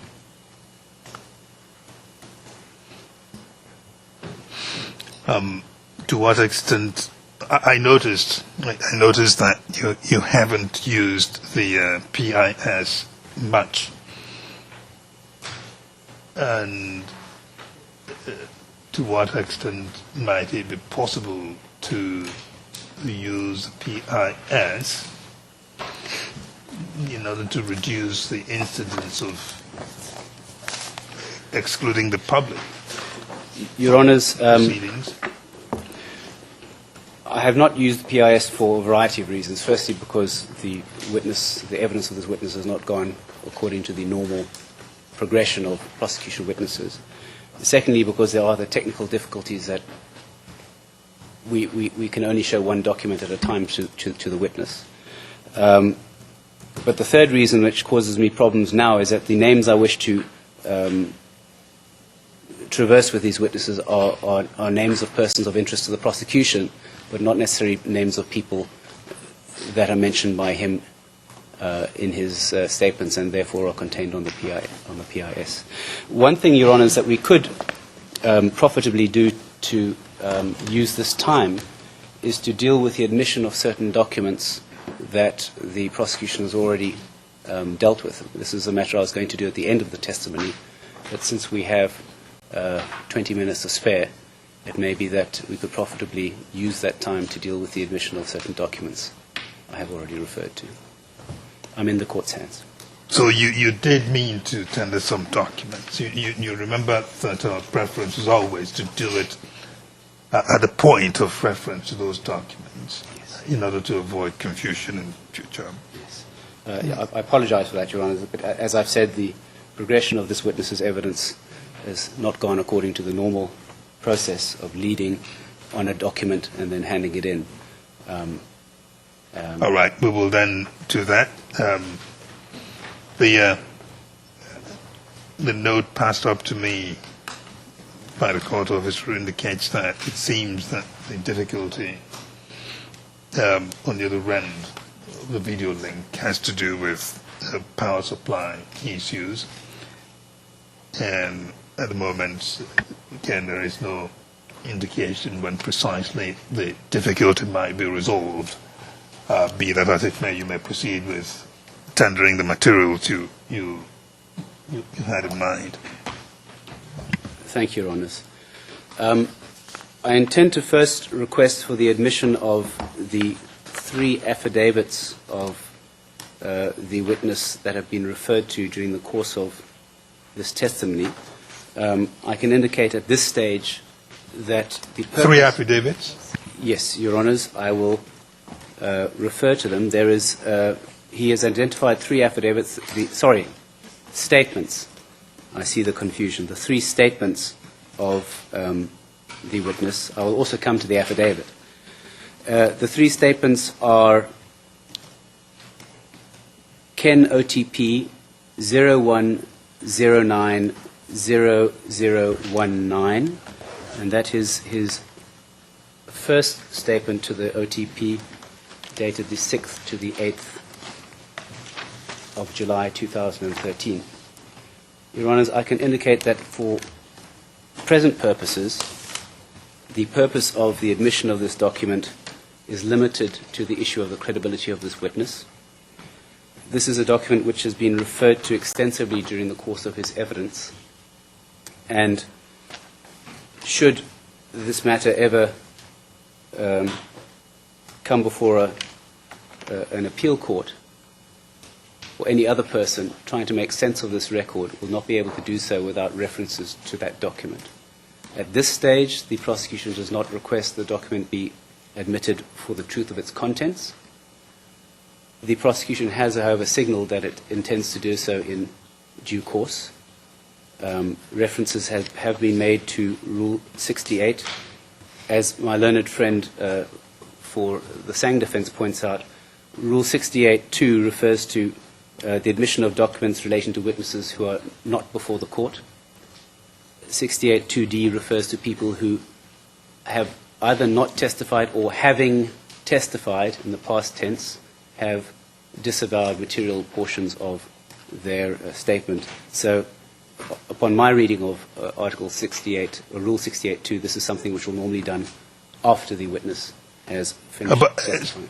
Mr. Steinberg, so we do not confuse the issues. You are not now, we're not now dealing with Rule 68, are we? Not at all, Your Honours. It's simply a question of notice to my learned friend. So they're not under any misapprehension that by requesting the admission at this stage only for the purposes of impeachment, that I'm somehow abandoning what I have previously said about the prosecution's intention to request the admission for the truth of its contents. All right. Okay, let's leave it at that. We now understand why you mentioned Rule 68. Yes. All right. So that is the first statement that the witness was shown and confirmed he made that statement. The second statement was... let's take it one at a time. Yes. Defense counsel. Yes. Sorry, before the defense counsel stands up, I beg your pardon. For the record, it's I've read out the ERN number, but it's R01, so it's the redacted version that I requested to be admitted. And that is the document appearing at tab 1, Your Honour. Tab 1. Counsel, for the defense. Mrs. Khan. I'm grateful, Mr. President. We object for at least a couple of reasons. I'm not going to get into the Rule 68. My learned friend in filings and in other submissions has indicated that that's something that the prosecution think may be relevant to this case. The bench has informed them when they were given an opportunity that that was a matter that they may wish to have clarification on. And, Your Honours, when we started entering a discussion on Rule 68, my learned friend said he wanted to put in submissions at a later stage.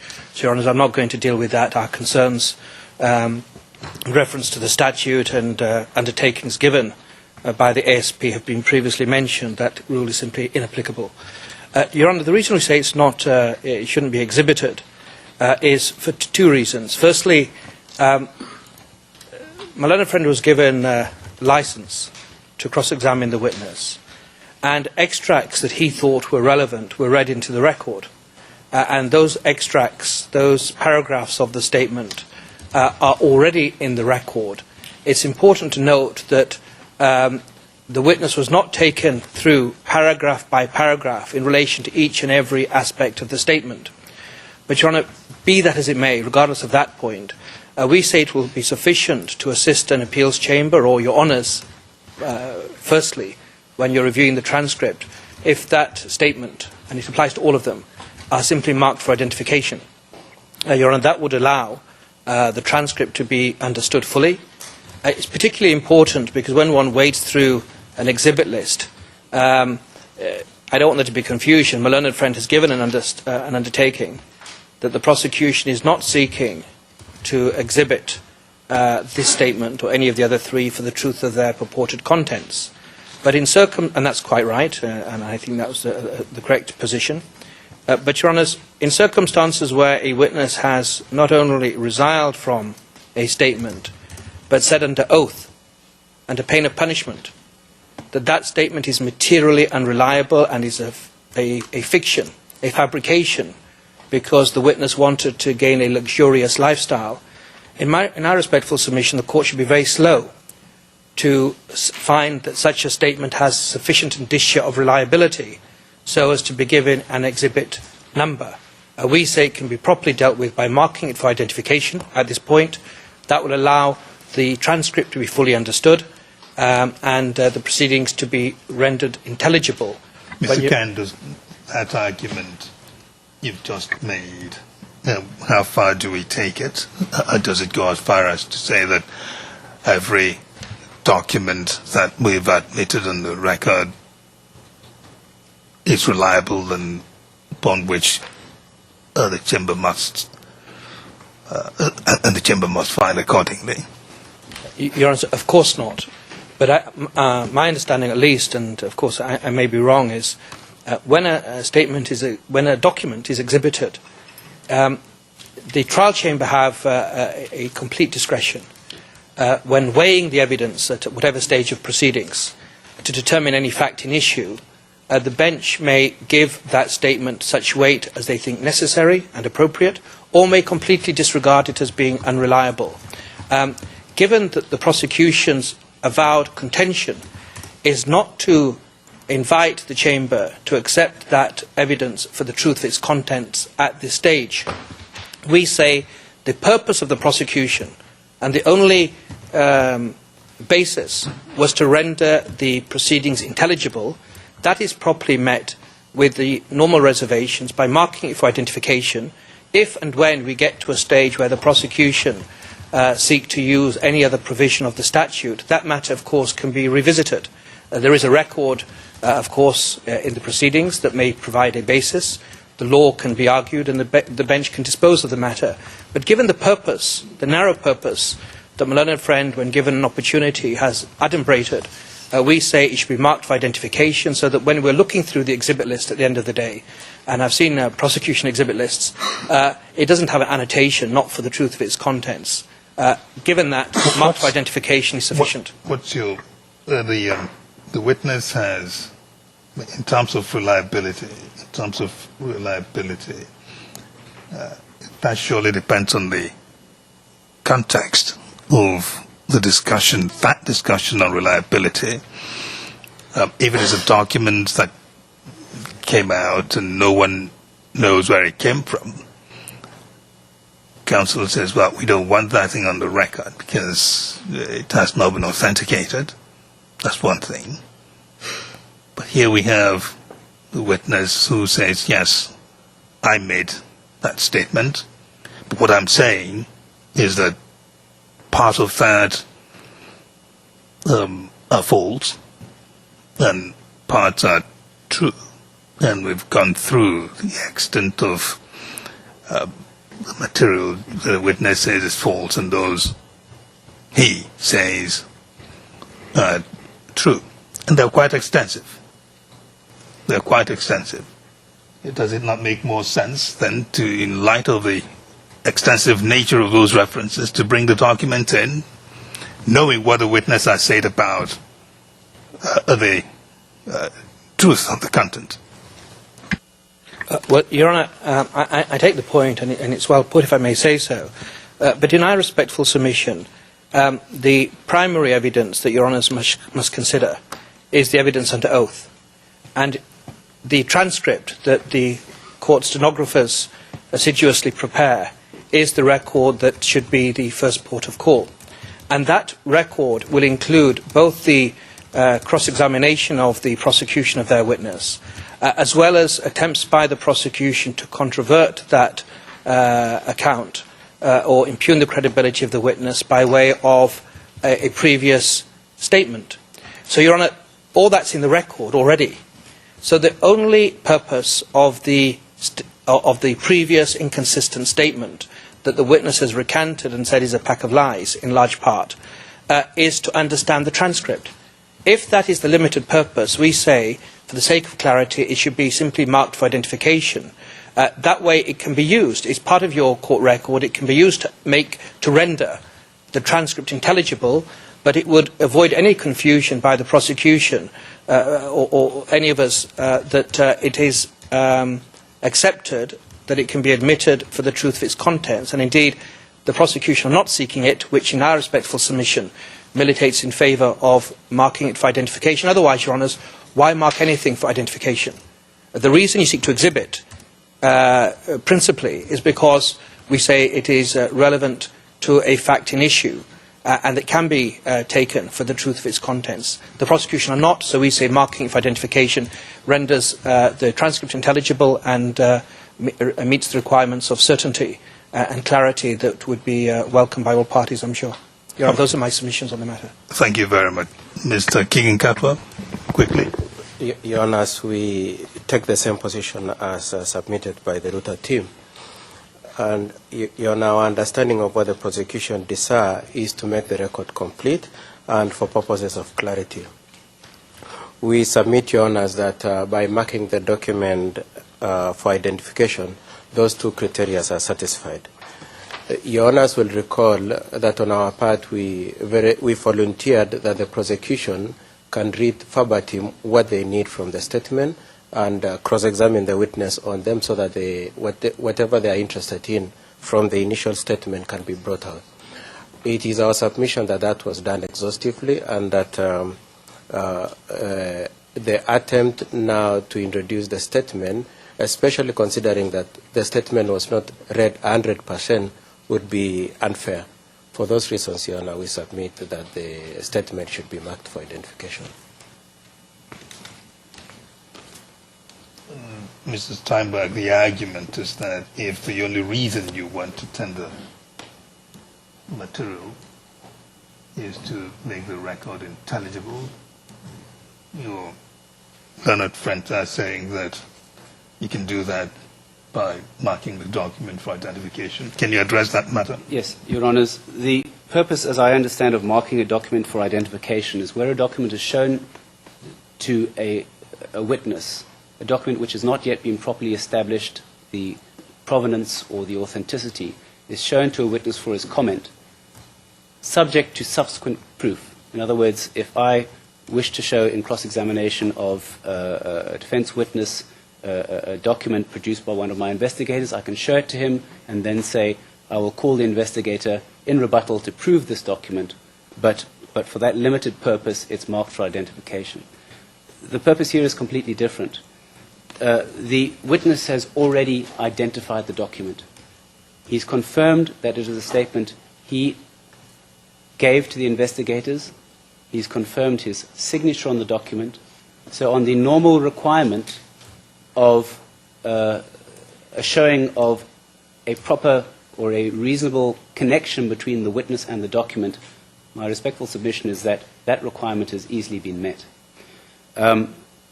My learned friend raises the issue of reliability, that there's no indicia of reliability of the document. But with respect, Your Honours, in the present circumstances, that's a complete red herring. The reliability of the document is only relevant if the party seeking to tender it wishes to rely on the correctness and the truth of its contents, which we're not seeking to do. I honestly don't understand the basis of the objection, where my learned friends say I could have read the entire document verbatim, which would have taken us probably a good day of court time, into the record, they would have had no objection. But instead, because I followed a more, in my submission, efficient technique and only put to the witness those parts which I deemed to be the most necessary to put to him, that therefore the rest of it should fall out. In my respectful submission, the document itself, everything about the document, everything it contains, and the juxtaposition of this document versus the affidavit which the witness subsequently attested to is relevant to the issue of whether or not the witness's recantation is credible or not. If this witness's recantation is accepted, let's not beat around the bush. It is very damaging, or would be very damaging, to the prosecution case. If this chamber were to accept for a moment that there was a possibility, a reasonable possibility, that prosecution investigators were supporting perjury, that is a matter which the prosecution takes very seriously. But in my respectful submission, taking into account the witness's evidence to date, and I'm not quite finished yet, but the evidence already on record, as well as the documents before the chamber, this is the only way on which the chamber can reach an informed decision. And on the point of marking for identification, my understanding of the situation is if a document is simply MFI'd, it does not form part of the record. It is therefore not, or if the matter were to go on appeal, the normal processes on appeal is that an appeal chamber is bound by the four corners of the record. That is the traditional position, and I don't believe it's different here. So unless the documents are admitted as evidence, the appeals chamber would not have sight of those. Now, I don't see how there can be any confusion as to the purpose for which is admitted. My learned friend has said the record is, the transcript is a record of the case, the authoritative record in the case, and it's there in the transcript. Those are my submissions, Your Honours.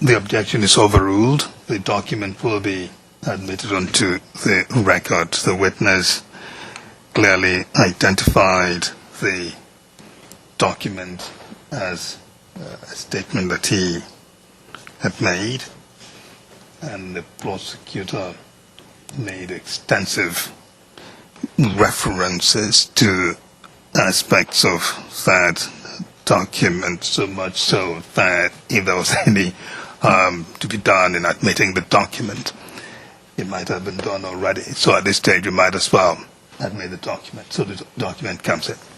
I'm grateful.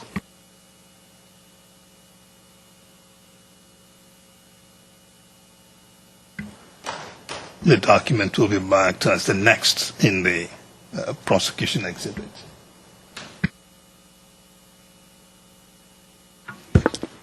The document KenyaMOJA.com 01090019 R01 confidential will bear the number EVD T OTP 00132. Mr. Steinberg, your next document. Thank you, Your Honours. The next document is one which is connected to the first one, and that is the witness's statement of the 14th of July 2013, where he handed to the investigators the two diaries.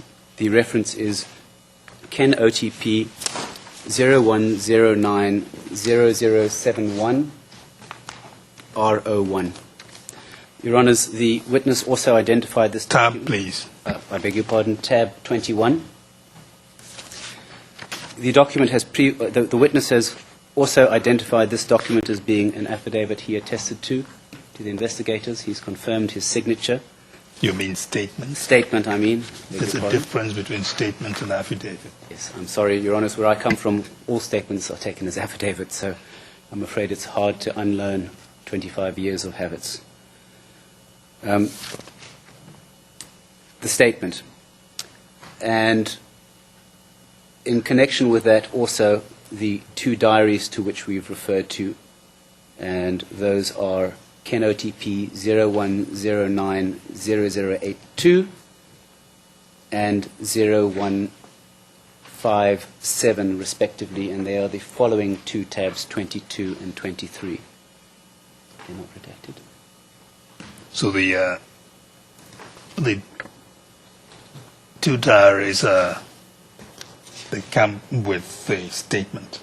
They are, in fact, annexes to the statement. They're annexes 1 and 2 to the statement, and in fact, the statement, the purpose of the statement is to hand over and explain the diaries. Mr. Cannon? No objections, Your Honour. Mr. Keegan-Cardwell? We will not object, Your Honor. We are not objecting. The documents would be admitted as the next in the prosecution exhibits. Your Honour, in relation to the statements, and I think my learned friend's undertaking that there's no attempt at the moment, at the time of exhibiting these documents, for them to be used for the truth of their contents. That applies in relation to all of the statements. So with that undertaking, no objection. Yes, that was an omission on my part. I confirm that.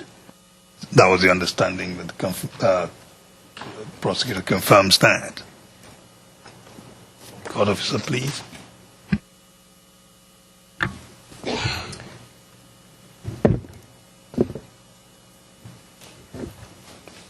One moment, Mr. President.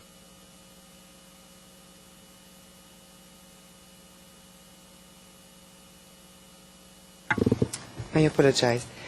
The document KEN OTP 01090071 R01 confidential will bear the number AVD T OTP 00133. The document KEN OTP 01090082 confidential will bear the number EVD T OTP 00134. The document KEN OTP 01090057 will bear the number EVD T OTP 00135. Is that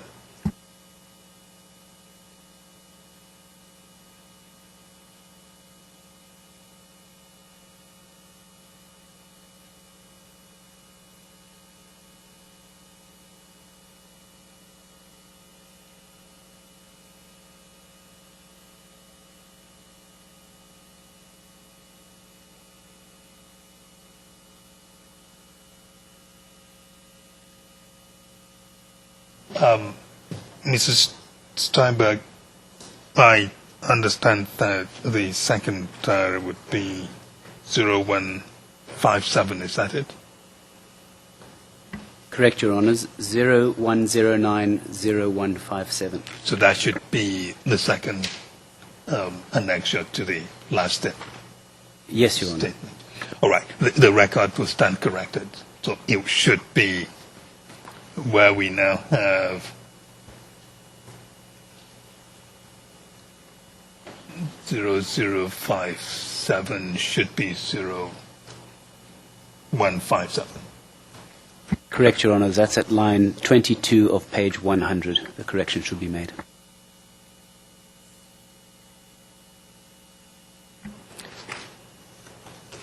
Proceed, Mr. Steinberg. Thank you. The third statement the prosecution wishes to exhibit is the statement of the 13th of November 2013. It is Ken OTP 0117 1019 R02, lesser redacted version. It is at tab 38. Your Honours, again, this is a statement tendered for present purposes only for impeachment, not for the truth of its contents. Again, the witness has identified the document, the statement, confirmed that he signed it, and I submit that for the same reasons as the previous two statements, this one should also be admitted. Mr. Khan? No objections, Your Honour. Mr. Keegan-Katwa?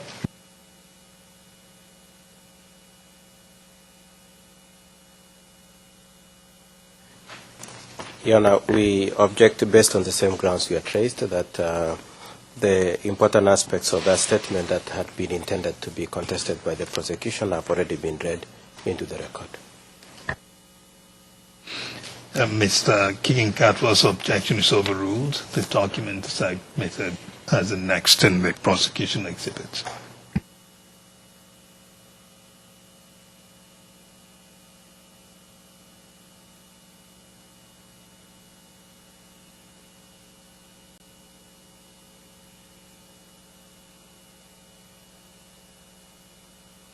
The document KEN OTP 01171019 R02 confidential will bear the number EVD T OTP 00136. And I take this opportunity to correct the record to say that the document KEN OTP 01090157 is the document that will bear the EVD number EVD T OTP 00135. Thank you.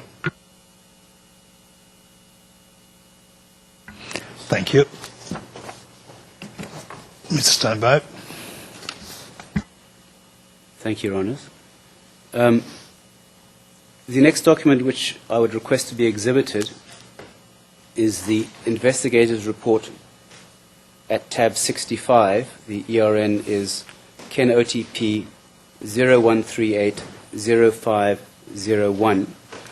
And the basis, an R01, I beg your pardon, R01, tab 65. It's an investigator's report dated 18 July 2014. And this is a report dealing with the SMS sent by the witness to the field office as conveyed to the staff. Your Honours, my submission is that the substance of this investigator's report was confirmed by the witness, and I refer to real-time transcript 132, that's this morning's transcript, page 12, lines 4 to 12, where this issue is dealt with. The witness confirms at lines 11 or 12, after I read the message out, that he remembered sending such a message.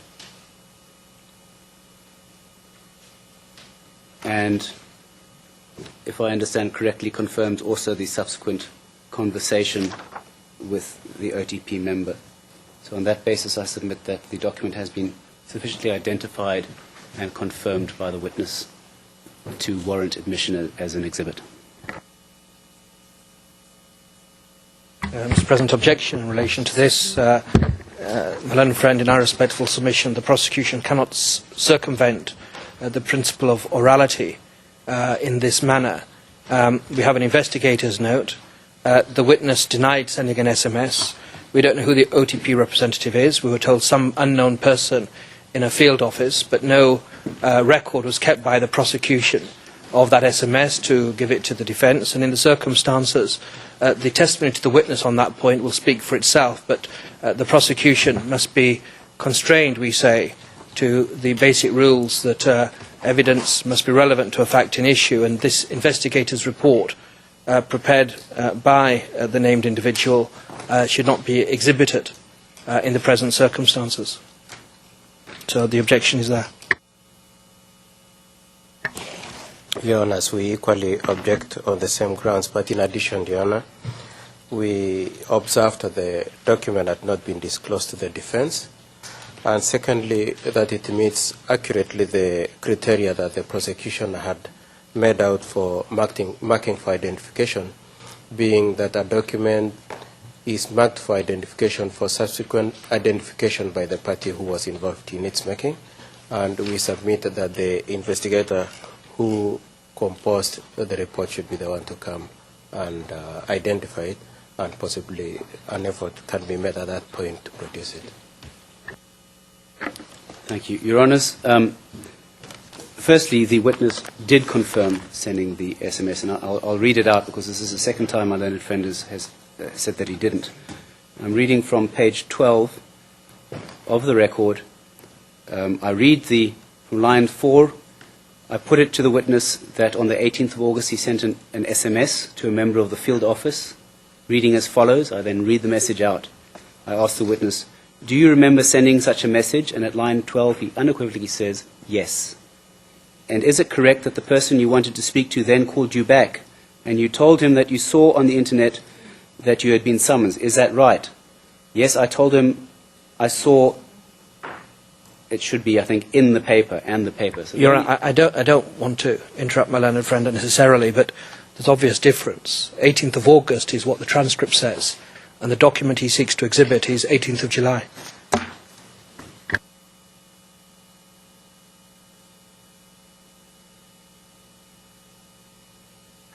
Your Honours, perhaps that is something I should clear up with the witness first, and that was an error on my part. But clearly, the witness has confirmed sending the message and confirmed the contents and the relevant portions of this investigator's report. Now, it is true that the prosecution could at some stage call an investigator to come and testify to this. But if the prosecution is constrained to call witnesses to come and testify to each and every item of information put before the court, this case will never end. My learned friend has repeatedly asserted his client's right to a speedy trial. The Chamber has a discretion to admit evidence of this nature, in particular where it is evidence which does not deal with the acts and circumstances of the accused. This is a purely procedural matter. It is a record which is kept in the ordinary course, and it is a contemporaneous note of this conversation. And in itself it has indicia of reliability, over and above the fact that the witness has, in my submission, confirmed the contents.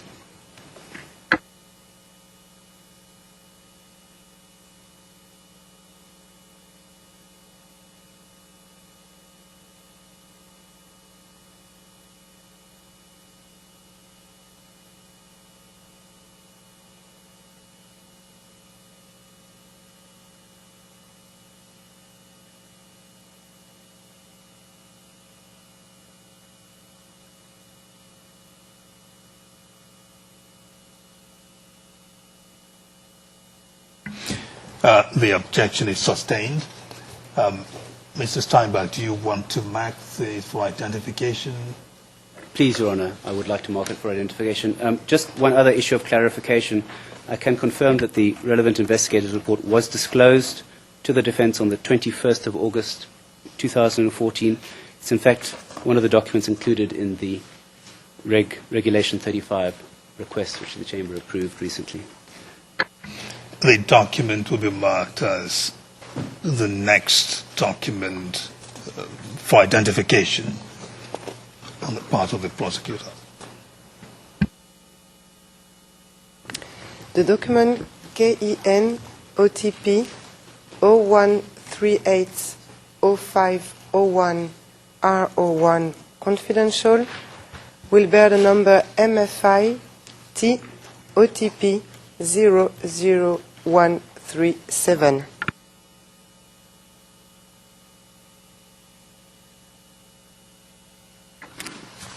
Your Honour, the last document, well, no, the second last document I should seek to deal with at the moment is the screening note of the 27th of June 2013. The reference is KenyaMOJA 01060965. I had intended to ask for the admission of this document on the basis that the witness confirmed that there was such a screening, but tab 34 0134.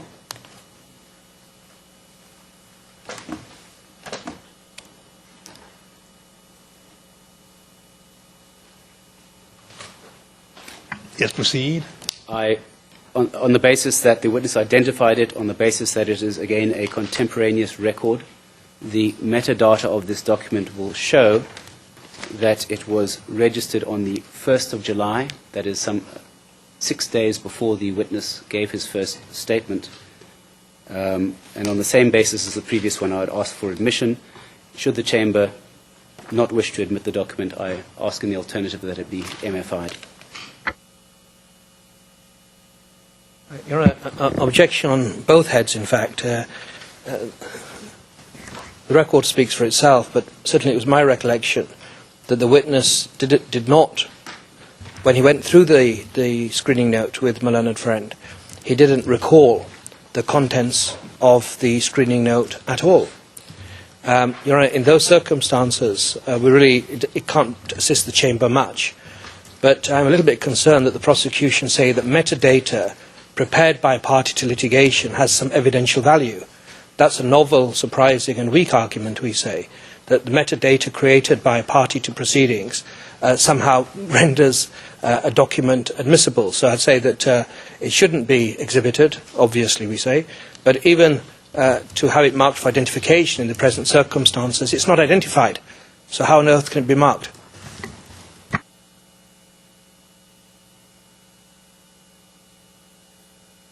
Your Honor, we also object to the production as an exhibit of these screening notes, in part because it was not made by the witness, and the witness did not identify the document, and the prosecution has the window to have it exhibited through the investigator who composed the report.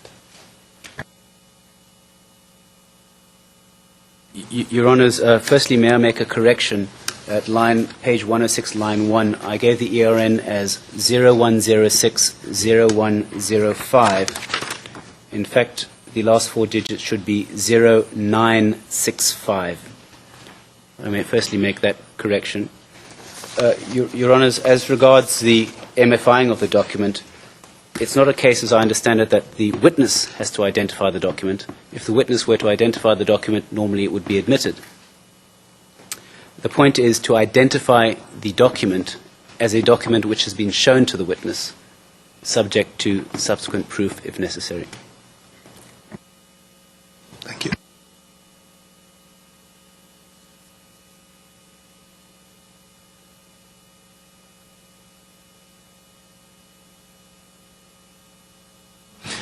The document will be marked for identification.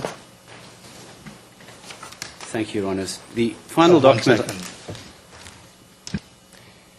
The document KenyaMOJA.com 01060965 will bear the number MFI T OTP 00138.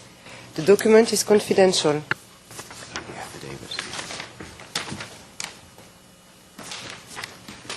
Mrs. Steinberg. Thank you, Your Honour. The last document I wish at this stage to request to be admitted, and I will deal in a moment with the doctor's certificate, but the document I wish to seek to admit at this stage is the affidavit of the witness, dated the 11th of August 2014. It's at tab 68, and the reference is KenOTP 01351135. And on the same basis, Your Honours, as the other 3 statements, not for proof of its contents, but for the purposes only of impeachment. Scan. On that basis, no objection. I'm grateful. No objection? Indeed, no objection. Mr. Keegan-Katwa? We do not oppose, Your Honours. The document comes in as annexed in the prosecution exhibits.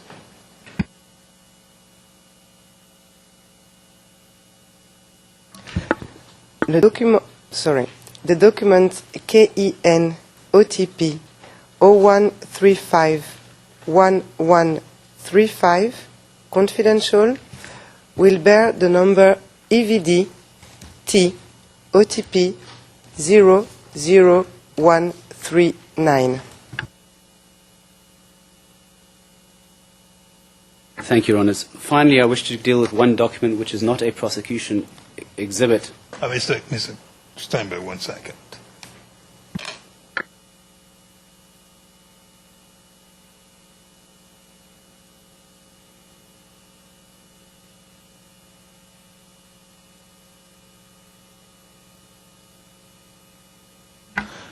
Just so we're clear on the record, it just occurred to me that the ERN number you indicated,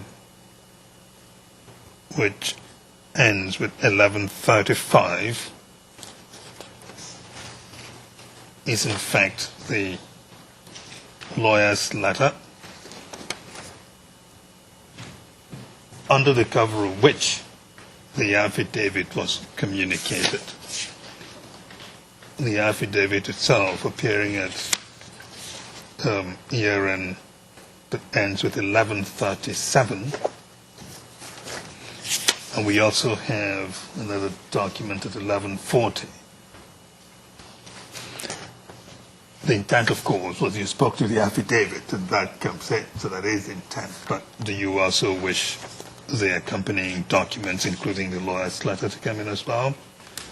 Your Honours, the witness certainly confirmed the last handwritten document at 1140. So yes, I would certainly ask for that goes in on the same basis, also not for the proof of its content. Your Honour, I didn't specifically show the witness the covering email, but I believe it's on record that the affidavit, the recanting affidavit, was forwarded to the OTP by this lawyer. So we're speaking the same language.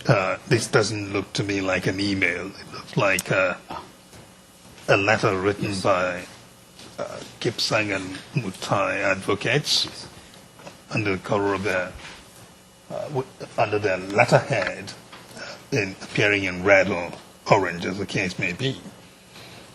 Your Honour, I spoke imprecisely. This letter was emailed, put it this way, the affidavit was emailed to the prosecution under cover of this letter as an attachment.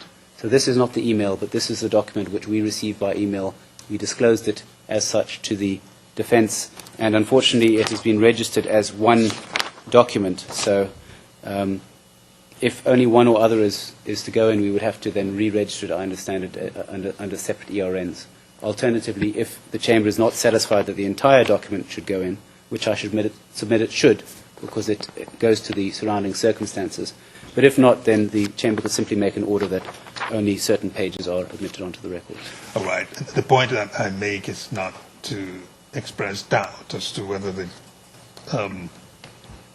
sandwiching documents sandwiching the affidavit should not come in. It's just I pointed out so that we have clarity on the record. And you've now made it clear that you want the 3 documents to come in.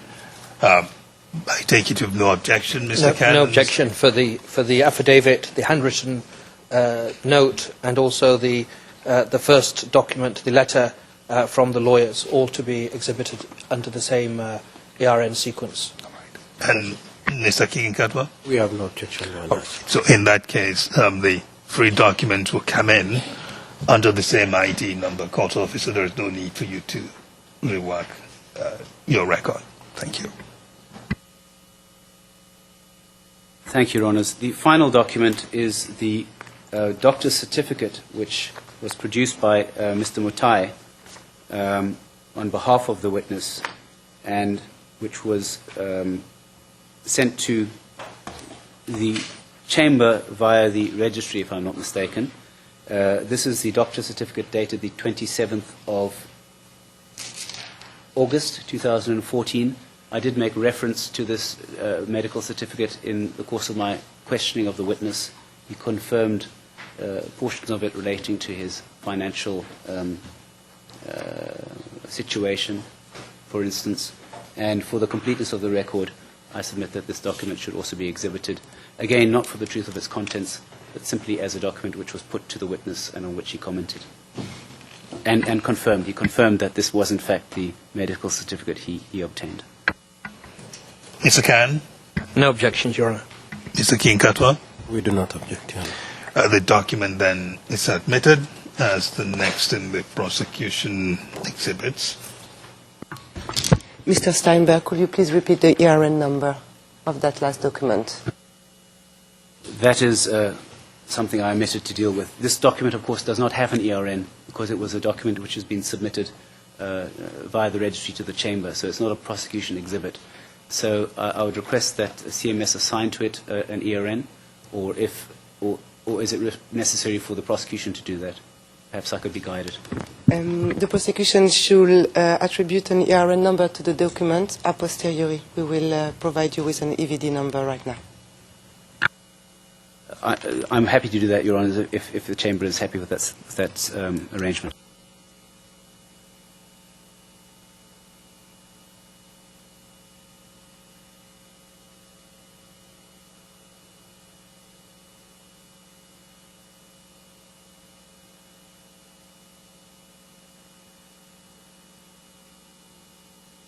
Your Honours, my support team has overtaken me. I understand that, in fact, an ERN number has been assigned, so I can provide that immediately.